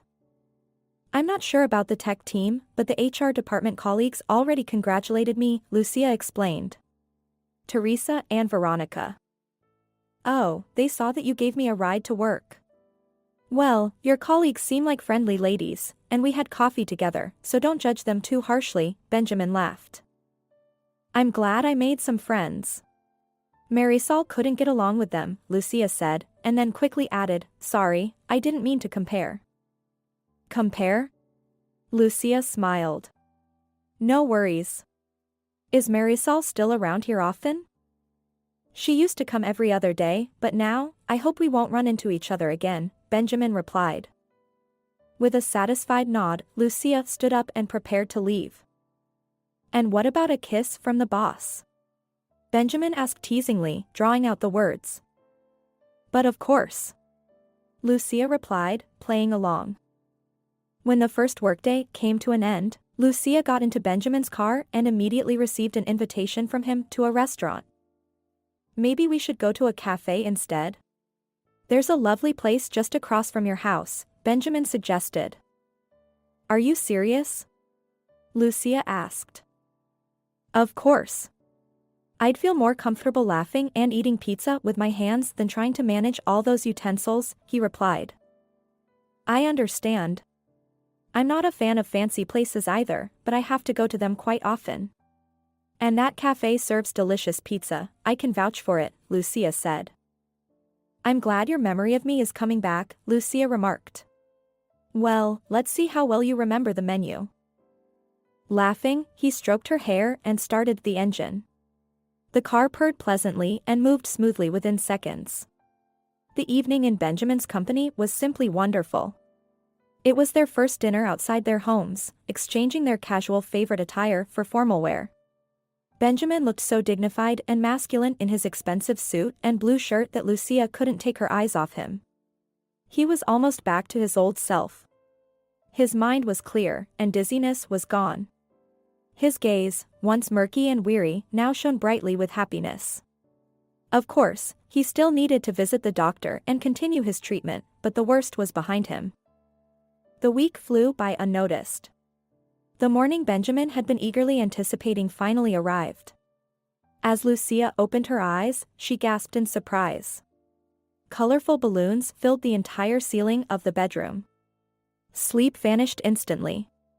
Sitting up in bed, she looked at this magnificent sight, unable to recall if anyone had ever given her such beauty. On the nightstand, Lucia noticed a small envelope with a note, "Welcome to the living room." Like a little girl, she quickly jumped out of bed, wrapped herself in a robe, and left the bedroom. "Good morning, birthday girl," Benjamin greeted her with a big smile. "Your gift is waiting for you on the nightstand near the window. But before you open it, promise me you won't say anything. All right?" "What are you talking about?" Lucia asked in surprise. "You'll see. Just promise," he insisted. "Okay, I promise," Lucia agreed. He stepped aside, allowing her to pass. On a small snow-white nightstand, Lucia noticed a red box with a satin ribbon. With trembling hands, she lifted the lid and found a golden chain with a pendant inside. There was also a note. Benjamin observed with interest as Lucia unfolded the paper, and after a few seconds, she turned to him. "But," she managed to utter. "You promised not to say anything," he reminded her. "Thank you," the girl whispered. "It's very beautiful. But, I suppose, it must be very expensive. Can't I show my gratitude for saving my life?" Benjamin squinted playfully. "Of course. But about the note." He shook his head and took her hand. "We'll talk about it later, Lucia, later. It's time to blow out the candles." "I tried my best, honestly," Benjamin whispered and led her to the kitchen, where a chocolate cake awaited them. Amidst the whirlwind of events, Lucia didn't even notice another week passing by. And finally, what she had been waiting for happened. Cold, light as feathers, sparkling snowflakes slowly descended to the ground. At that moment, Benjamin parked the car near the house. Lucia stepped outside, extending her hand, trying to catch the snowflakes in her palm. "The first snow, it's so wonderful. I always eagerly anticipated winter in my childhood.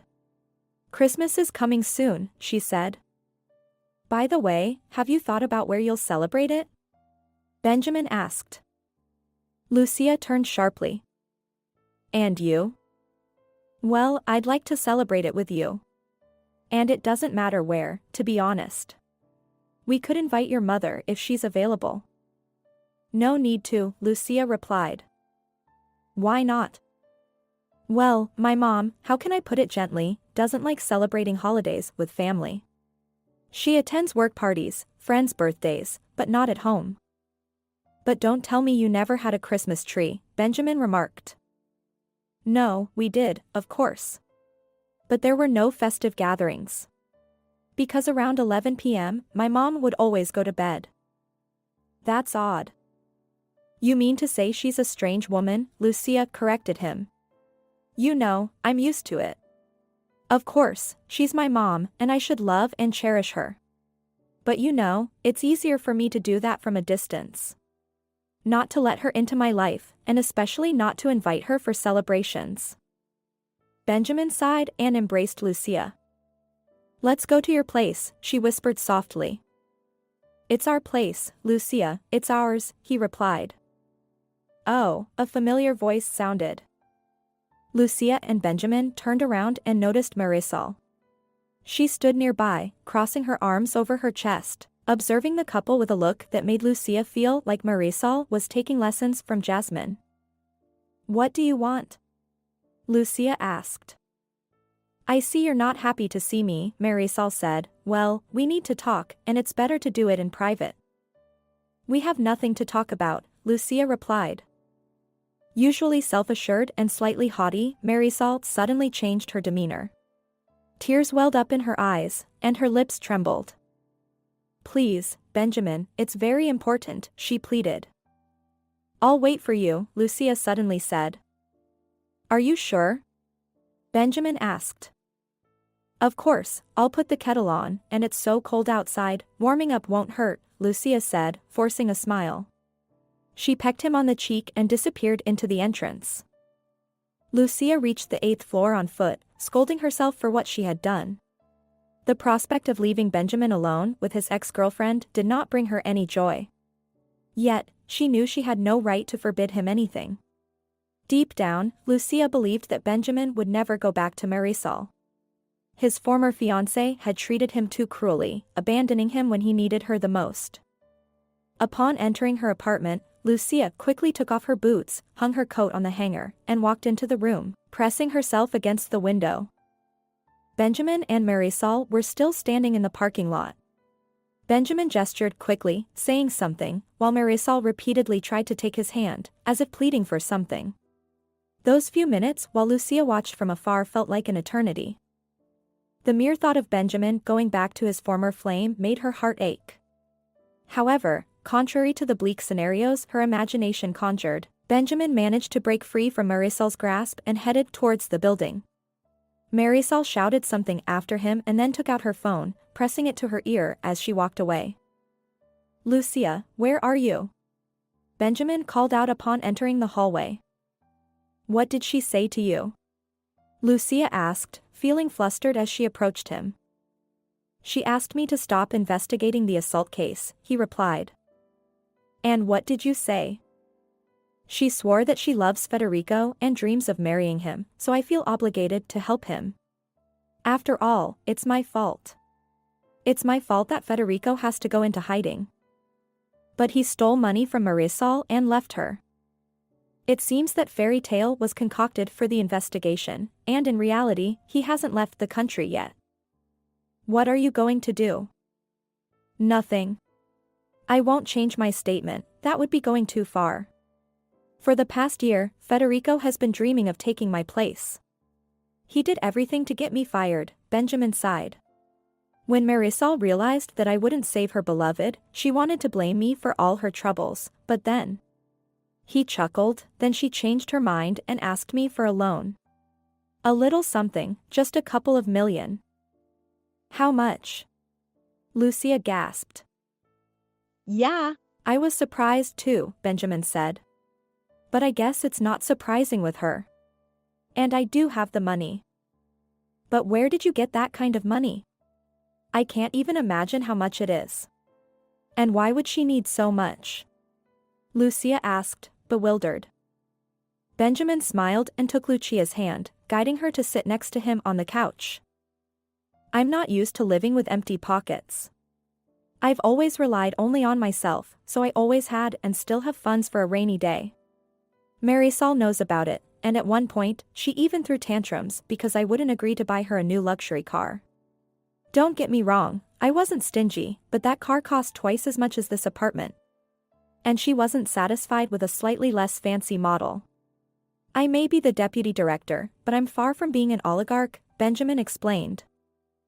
Lucia gazed at him for a couple of seconds, seemingly lost in thought, and then spoke softly. It's strange that she asked you for money, considering how she treated you. I don't know what she's up to, but I don't like it either, Benjamin replied. He fell silent, as if contemplating something, and then gently ran his hand over Lucia's cheek, saying softly, all right, let's talk about something more pleasant. I remember you promised me a hot tea or coffee. Well, I haven't made it to the kitchen yet, Lucia admitted, feeling a bit embarrassed. No problem, we can do it together. Besides, I saw some good coffee beans in the pantry. Let's go, he suggested. The next morning, Lucia woke up earlier than usual and, noticing that Benjamin was still asleep, carefully got out from under the covers. The kitchen was chilly, with a fresh frosty air seeping in through the slightly opened window, and outside, the roofs, the ground, and the trees were covered in a white blanket of snow. Winter comes so quickly. It feels like summer just started not long ago, Lucia whispered, closing the window. Lost in her thoughts, Lucia was interrupted by a sudden ringtone from her phone. Her mom's photo appeared on the screen. "Hi. Where's my daughter? Left and disappeared?" Jasmine chattered. "Hi, Mom. No, everything's fine, I just went to work." Slowly settling in, Lucia replied. "So, you're living with him after all?" "Yes." "You shouldn't have ignored my advice, Lucia. You really shouldn't have. But, of course, do as you see fit. You have a day off tomorrow, right? You'll probably be home. I urgently need your help. So, come over to my place in the morning." "Did something happen?" Lucia became concerned. "When you come, I'll tell you everything. I'll be waiting for you at home at 10 a.m. "All right. But can you at least explain what happened?" "It's important and urgent," her mother exclaimed. "Isn't that enough?" "Okay, I'll come." "Good. Just come alone. See you later." From the receiver came frequent beeps. Lucia placed her mobile on the table and only now noticed Benjamin at the door. "Who was calling?" he asked, stretching. "Mom. She asked me to come over tomorrow." "Why?" "I don't know, she didn't say," Lucia shrugged. "She's been acting strangely lately. Sometimes she's upset, and then she tries to make amends. I'll go for a short while and find out what's going on." "We can never know what we'll be like at that age," Benjamin smiled. "Can I come with you?" "No, it's not necessary." "So Jasmine still doesn't trust me," he smirked. "Well, it's okay, we'll find common ground with her eventually. I'll take you there, and then pick you up. I might be a little late, though. I promised the director to stop by work. I have a lot of tasks piled up. You know, I can manage by myself, take the bus, and you go to work." "Are you sure?" Lucia nodded and, adding some milk to her coffee, handed him the mug. Saturday morning was cold but sunny. Sitting on the bus, Lucia looked out the window and waved her hand. Benjamin stood waiting, smiling. Finally, the doors closed, and the slow white bus headed toward the station exit. The phone came to life, and a short text message from Benjamin appeared on the screen. "Call me when you arrive. I'll be waiting. Already missing you." And time seemed to stand still. Passing through the villages, the bus would often slow down, stopping to let passengers off. When it finally reached the familiar small town, Lucia was on edge, wishing only one thing, to be home as soon as possible. Pushing and chatting, the passengers got off, dragging heavy bags behind them. The smell of exhaust fumes filled the air, making eyes water. Lucia jumped off the bottom step and hurried home. The narrow asphalt path was covered with ice. Sharp, cold snowflakes kept hitting her face, and her cheeks were freezing from the unfamiliar cold. After walking through several alleys, she turned right and stopped when she saw the all-too-familiar 5-story building. The yard was empty, and in the children's playground, not renovated for many, many years, a lonely metal slide stood. Slightly to the side, old creaky swings. Lucia vividly remembered how her father laughed when she screamed with delight while sliding down, begging him not to leave and to catch her in his arms at the bottom. Dad. If he were still alive, things would probably be different. Clenching her teeth, she reluctantly tore her gaze away from the playground and quickly walked to the entrance doors, completely unaware of what awaited her ahead. After the third prolonged ring at the door, there was some commotion on the other side, and her mother appeared on the threshold. Clad in a simple home robe with disheveled hair, she looked as if she had just gotten out of bed. "Oh, it's you," Jasmine yawned. "Come in." "Mom, did I wake you up?" "No, I was just boiling the kettle. You know I can't wake up without a cup of coffee. And it's a gloomy morning today." "Sleepy." "Mom, what happened?" Lucia asked, closing the door behind her. Jasmine widened her eyes and looked at her daughter with surprise. Mom, you asked me to come. Urgently, Lucia patiently reminded her. That's right. Take off your shoes and come in. The kettle will boil soon, and then we can talk. Not wanting to dwell on details, her mother yawned once again and headed to the kitchen. With a heavy sigh, Lucia took off her boots, hung her jacket on the hook, and took out her mobile phone from her pocket. What are you doing there? Her mother called from the kitchen. I'm coming, Lucia said, typing a message to Benjamin. In the small room, a pleasant coffee aroma hung in the air. Her mother had already set 2 yellow cups adorned with tulips on the table and was slowly pouring hot water into them. The coffee is just so, Jasmine remarked. You're probably used to better, but you know, I have to cut corners on everything. Mom, let's get to the point. You asked me to come. Will you tell me what happened? You probably think I don't love you and wish only bad things for my daughter. But know that it's not true. When I asked you to get rid of that shady guy, you laughed in my face, and for no reason, Lucia protested. Mom, don't tell me you called me here for that, Lucia said, taken aback. Listen to me first, and then you can interrupt, her mother declared loudly. Lucia nodded, realizing that she had come here in vain. She really didn't want to spend an hour listening to lectures and then end up arguing with her closest person, only to return to the city feeling completely drained. That's how their meetings often ended, with her mother trying to teach Lucia about life and criticizing everything she did. But there was no turning back now, so the only option was to listen and nod, dreaming of leaving her once beloved apartment as soon as possible. A few days ago, someone called me, Jasmine suddenly said, and gave me some very interesting information about your Benjamin. And who called you? Turns out, he was in prison. Did you know about it? Tell me honestly, did you know? Lucia stepped back and stared at her mother with wide eyes. He changes girlfriends like gloves. Don't you really think you're special? Lucia, just look at yourself. Mom, you didn't answer who called you? One of his ex-girlfriends. She saw you two together and decided to warn me. A very nice girl, by the way, well-mannered. Marisol? How should I know? She didn't introduce herself. She only said that they dated for 6 months, and then he dumped her, and it was, 2 years ago. And after that, she lost some money that she, for some reason, kept at home. Silly girl. She thinks Benjamin took it with him. And there's no one else it could have been. So, you believed some crazy woman and dragged me out of the house on my day off just to tell me this nonsense? I worry about you, can't you see? It seemed to me from the start that something was off about him, and as you can see, my intuition didn't fail me. Of course, Lucia smirked, intuition. I think you just dream of having me move back here. Yes, that would be better, Jasmine shrugged, what's wrong with that? You didn't want to let me go. You were against me buying an apartment, becoming independent. I still don't understand why you took out a mortgage and paid a fortune when I have 2 empty rooms.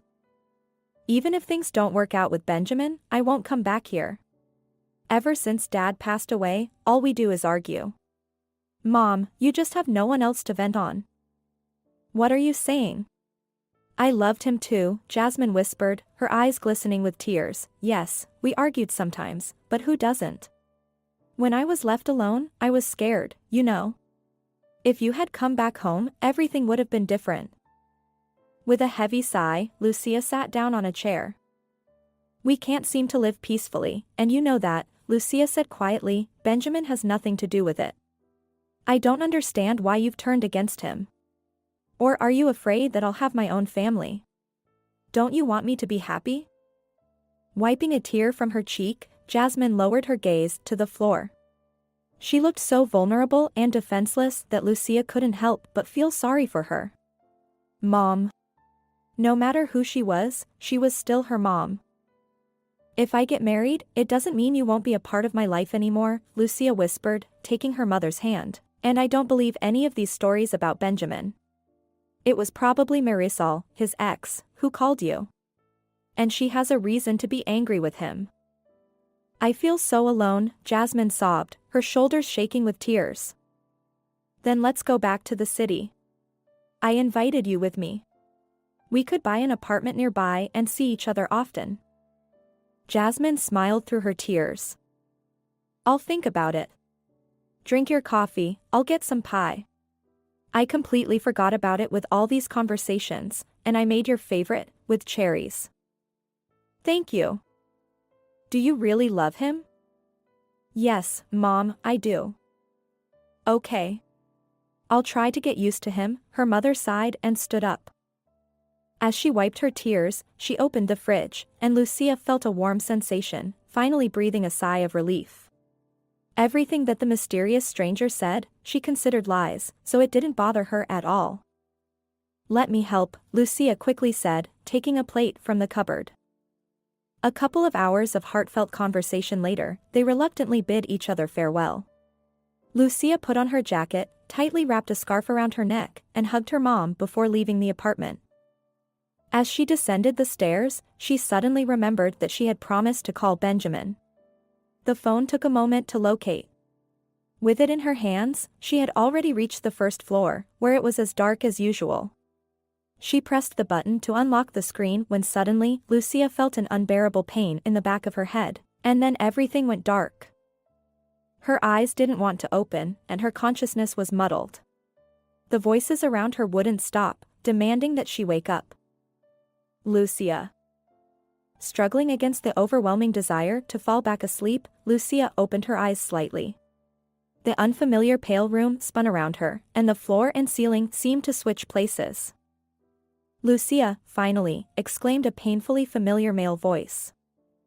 She tried to focus her gaze on the person standing next to her and recognized Benjamin after a couple of seconds. You?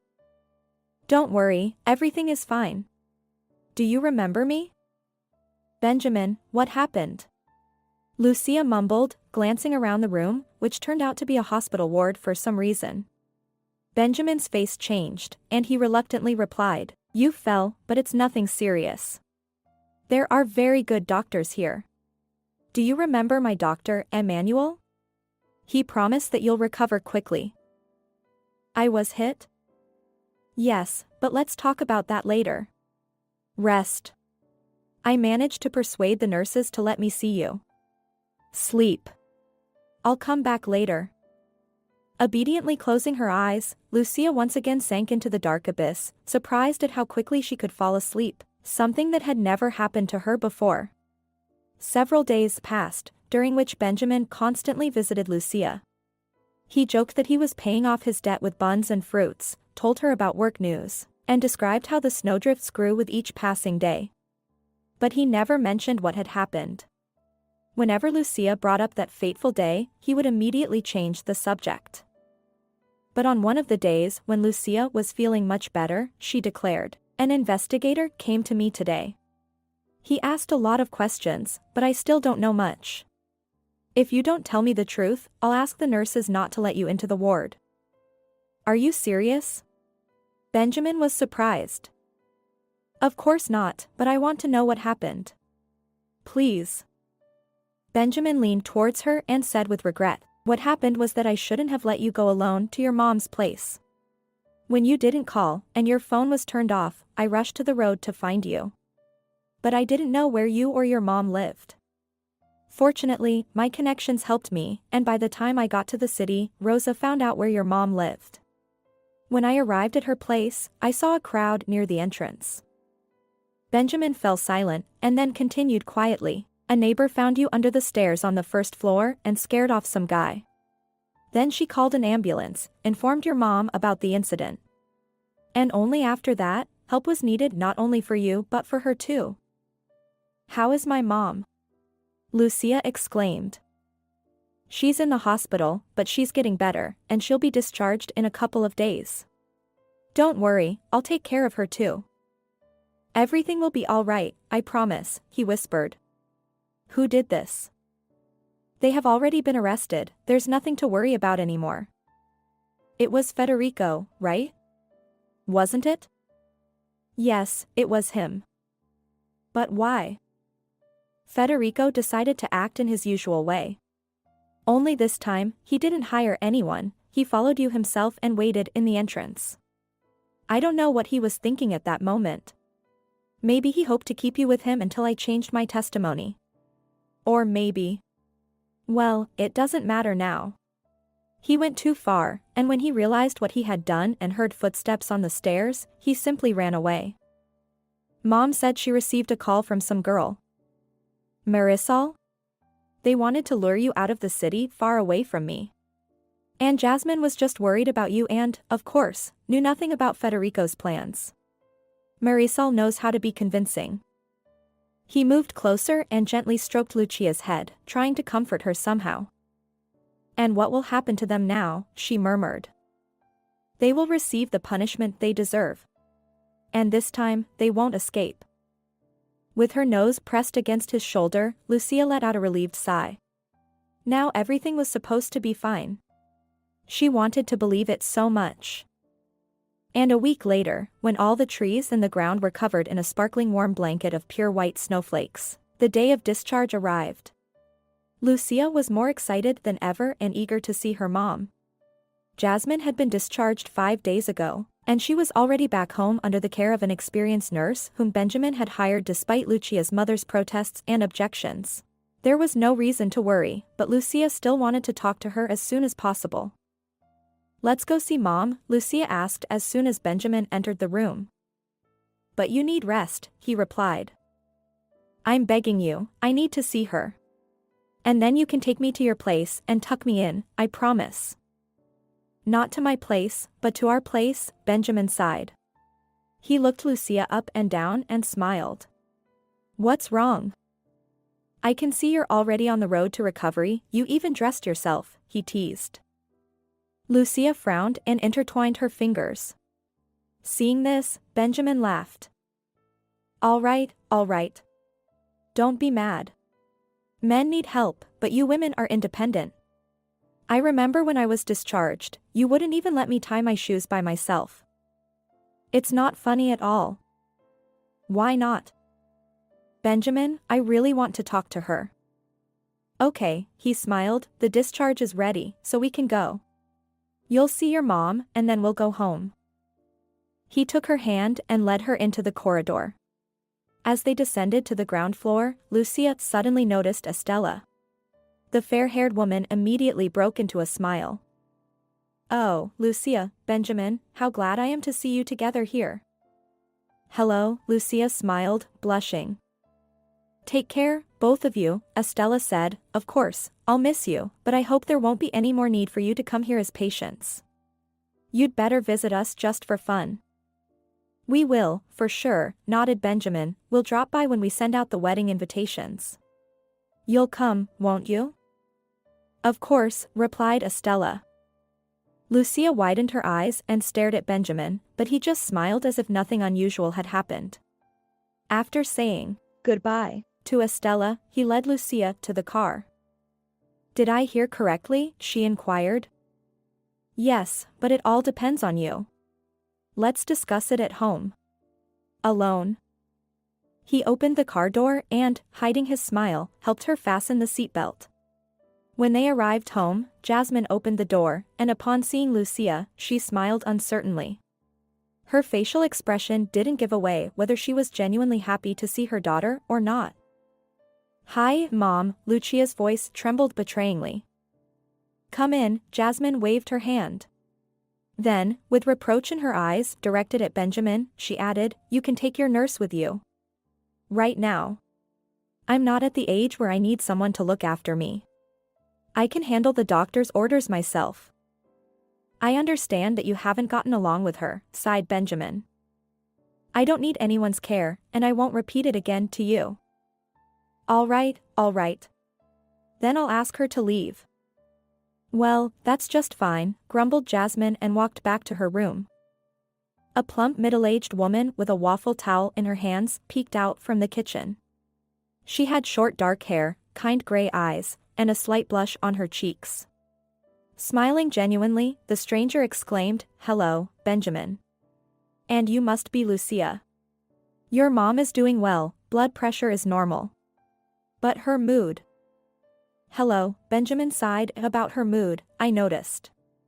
By the way, you can start getting ready to leave. I think Jasmine has recovered enough by now. But you paid me for a month. Don't worry about it. You can keep the money for your excellent work. It's challenging to find such a caring and devoted assistant these days. I think my mom is not happy to see me, Lucia whispered, feeling a slight dizziness. She had imagined this meeting quite differently. She thought her mother would behave differently, not so cold and distant as before. Maybe Jasmine just didn't get enough rest? Or it's the magnetic storms? She was really worried about you, which means she cares about you. Taking off her coat, Lucia slowly walked into the room. Her mom was sitting on the couch near the window, looking away. Mom, how are you? Lucia asked.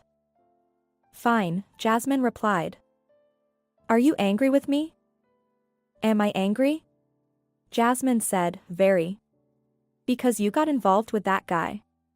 And because of him, you ended up in the hospital. I told you to get rid of him. But, as always, you're so clever. What does Benjamin have to do with this? He has everything to do with it. Mom, I came to see how you're doing, not to argue, Lucia sighed, sinking into a soft armchair. Have you thought about moving? I'll rest for a bit, and then we could find an apartment for you nearby. It's a peaceful neighborhood, a lovely place, and there's a park nearby. I'm not going anywhere, Jasmine snorted. But you said you couldn't be alone. Jasmine shook her head and picked up an unfinished book from the nightstand. Pretending as if the conversation was already over, she found the right page and immersed herself in reading. Why are you acting like this? Lucia whispered. I have my own life. Both of you can leave, Jasmine replied coldly. Silence fell in the room. Jasmine fell silent and stubbornly acted as if no one else was there but her. Unable to bear the prolonged silence, Lucia stood up and headed for the hallway. She had already put on her boots and coat when Benjamin emerged from the kitchen. Are we leaving already? He asked in surprise. Lucia, what happened? Let's go home, she said, quickly rushing down the staircase. The cold snowflakes whirled chaotically, making it impossible to breathe. For a few seconds, Lucia stood alone in front of the entrance, trying to calm herself. Then the door slammed shut, and Benjamin appeared before her. Why did you rush out like that? It's like you thought the house was on fire. She doesn't want to see me, Lucia admitted. I thought things would change.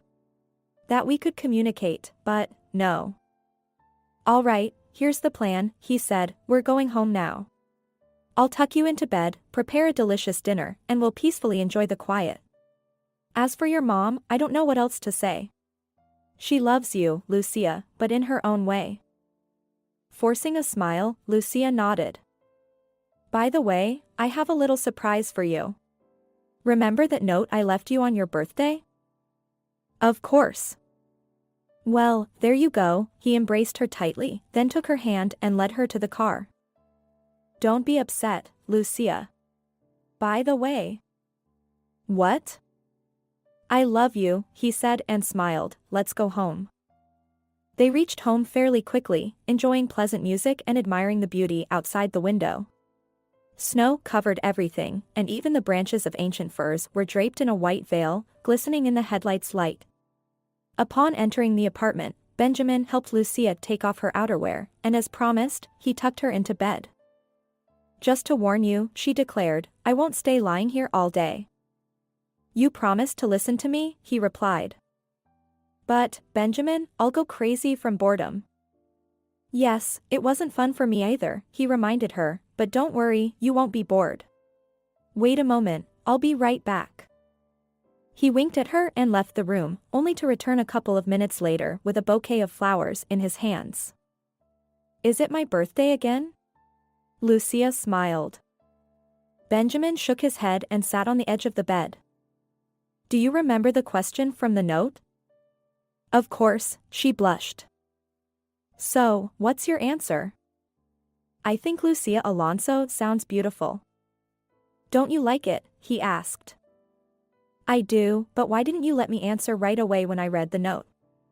I would have said yes, then. Well, I wanted you to think about it, Benjamin confessed. So you agree, then? Yes. The roses are very beautiful, she said, examining the bouquet. Yes, but you don't like them, Benjamin smiled. I should have asked. When I went to the flower shop, I realized I didn't even know what flowers you like. But I think you'll have plenty of time to find out, Lucia said. You won't be bored, he continued, trying to hide his excitement. We need to make a guest list. Choose a date for the celebration because I'm not the best organizer. Lucia closed her eyes for a moment, still not believing what was happening, and then burst into laughter, imagining how her dear friend Celia would react to the latest news. You're getting married? Celia exclaimed upon hearing Lucia's joyful news. When? Just don't tell me the celebration is scheduled for next year. My due date is at the end of January, and knowing my luck, I'll be giving birth just when you're going to the registry office. On January 15th. Lucia. But even if you can't make it, I'll still love you.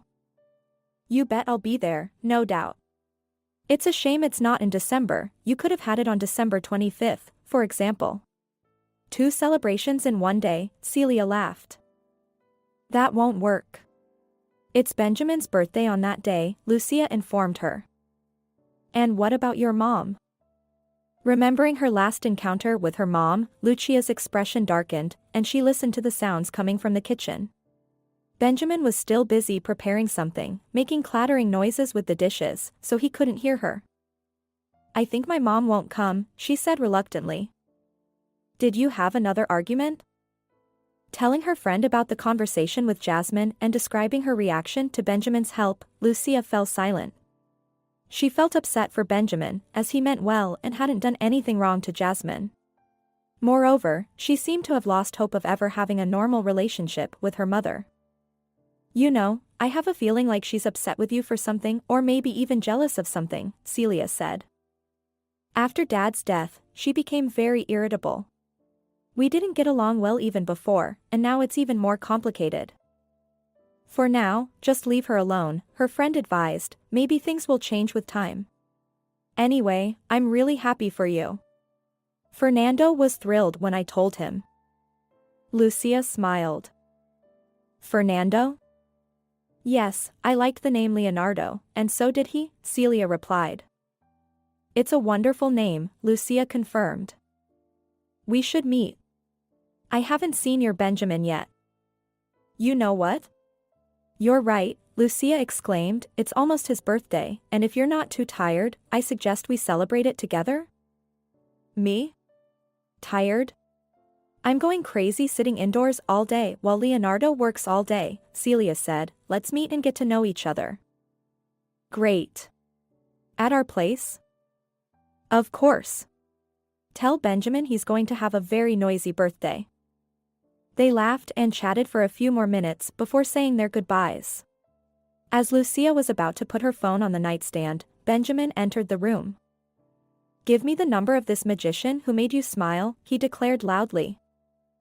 What if she comes here? Seriously? Yes, how about celebrating Christmas with a lively and noisy company? Lucia smiled. So it was Celia, then count me in, he nodded and hugged Lucia's shoulders. It seems like Christmas is going to be fun. How do you feel? Great. Can I get up? It's too early, Lucia. And what about work? She reminded him, I'll get fired if I'm just lazing around at home. Well, I have a friend who's a deputy director, he'll handle everything, Benjamin said. Despite his smiles and teasing, his eyes still looked sad. Did something happen? She asked. I heard you received a call. It's nothing, just some nonsense, he dismissed. He sighed heavily and sat on the edge of the bed. Mom called, Marisol's mother. She's upset and thinks I ruined her daughter's life. You? Does she know what actually happened? I think so, she just doesn't want to admit the obvious, and I understand that. After all, she worries about her daughter. But the trial is coming up, and Marisol's parents are nervous. He paused for a few seconds, then added, they shouldn't have started all this. Maybe Federico would have gotten away with it, and I would have forgiven him in time. But after what he tried to do to you, I don't feel sorry for him now. Lucia looked thoughtfully at him and suddenly asked, I can't stop thinking about that conversation with Marisol. Why did she come to your house and ask for money? You said she's well off enough. Marisol doesn't need the money, that's why she asked for a lot. She knew I have millions, and she knew nobody would give it to her. In the conversation, she tried to find out if you had any relatives. Benjamin sighed. It was only after the attack that I understood why she smiled when she found out you weren't an orphan. I still blame myself for what I said. Does she love him so much that she would go that far? Lucia mumbled, shivering as she recalled the events of that fateful day. You mean Federico? Perhaps. Why else would she take such a risk? I couldn't believe Marisol would do something like that for someone. It seems she really does love him. He fell silent for a few minutes, then embraced Lucia tightly and whispered, and I love you, do you hear me? Christmas is coming, and all the bad will be in the past, so let's forget about them. On December 25th, at 8 o'clock in the evening, Benjamin approached the door and looked through the peephole before opening it. On the staircase stood a girl in a black hat, a voluminous gray down jacket that could no longer hide her rounded belly. She glanced Benjamin up and down and smiled pleasantly. Good evening, I'm Celia. And you must be Benjamin? Good evening, he replied, please come in, Lucia is setting the table, I'll call her right away. She unzipped her down jacket and, fanning herself with her hand, sat down on a small bench. By the way, happy birthday, Benjamin. Thank you. Leonardo, where are you hiding? Footsteps were heard on the staircase, and a few seconds later, a slender man appeared at the door. His forehead was covered with sweat, and his cheeks were red. In his hands, he held several heavy bags. The elevator is broken, can you imagine? I kept pressing the button, and nothing happened. Silence, Celia sighed, smiling, help me take off my shoes, I can't even bend down. Oh, and I forgot to introduce myself, Leonardo suddenly realized, extending his hand to Benjamin. We've already met through correspondence, please come in, Benjamin replied with a chuckle. Celia, Lucia exclaimed, coming out into the hallway. Benjamin observed the interaction between the friends with interest, while Leonardo mumbled something to himself, hanging their coats on the hooks. As long as the elevator isn't fixed, I'm not leaving this place. Celia warned, and considering that today is Christmas Eve, and finding a reliable repairman will be quite problematic, we stocked up on groceries for a reason. And an hour later, the whole group gathered around the table set in a small room. Celia laughed at Benjamin's jokes, clutching her belly, while Leonardo kept reaching for his glass. Listen, Lucia whispered to her friend, I haven't noticed before that Leonardo drinks so much. He's just nervous, worried about the little one. Honestly, I am too, but I can't drink, Celia chuckled. What's the latest news about Marisol and her boyfriend? The court hearing has been postponed twice already, Lucia replied quietly. I have a feeling that Marisol's connections are involved here. Benjamin mentioned that she's not an ordinary person. Her parents are wealthy. Celia shook her head and whispered, I think everything will be fine, don't stress yourself out. Lucia took a sip from her glass and then suddenly said, my mom called yesterday. Oh really? And? Well, she talked calmly, probably expecting me to apologize as usual. But when I told her about the wedding, she was silent for a long time, then wished me happiness and said, goodbye. Jasmine never ceases to amaze me, honestly. So, she doesn't even want to attend her own daughter's wedding? No, but maybe it's for the best. You're right, you know, and I really liked Benjamin. He's the kind of man that suits you. Seriously? Lucia smiled, well then, I'm definitely marrying him without a second thought. Oh, you're just kidding, aren't you? Pour me more apple juice, the little one demands a refill. What are we talking about? Benjamin asked, noticing Lucia's contented smile. Oh, we're just guessing whether you're going to have a girl or a boy, Celia casually announced. Benjamin, surprised, loosened his grip on the glass he was holding, and a second later, the room echoed with the sound of shattering glass. Lucia, are you pregnant? He mumbled and stumbled over his words. No, Celia was just joking. And here I was thinking. He stared at his future wife, trying to understand if she was telling the truth or hiding something from him. I'm not pregnant, Lucia clarified, feeling her cheeks burning.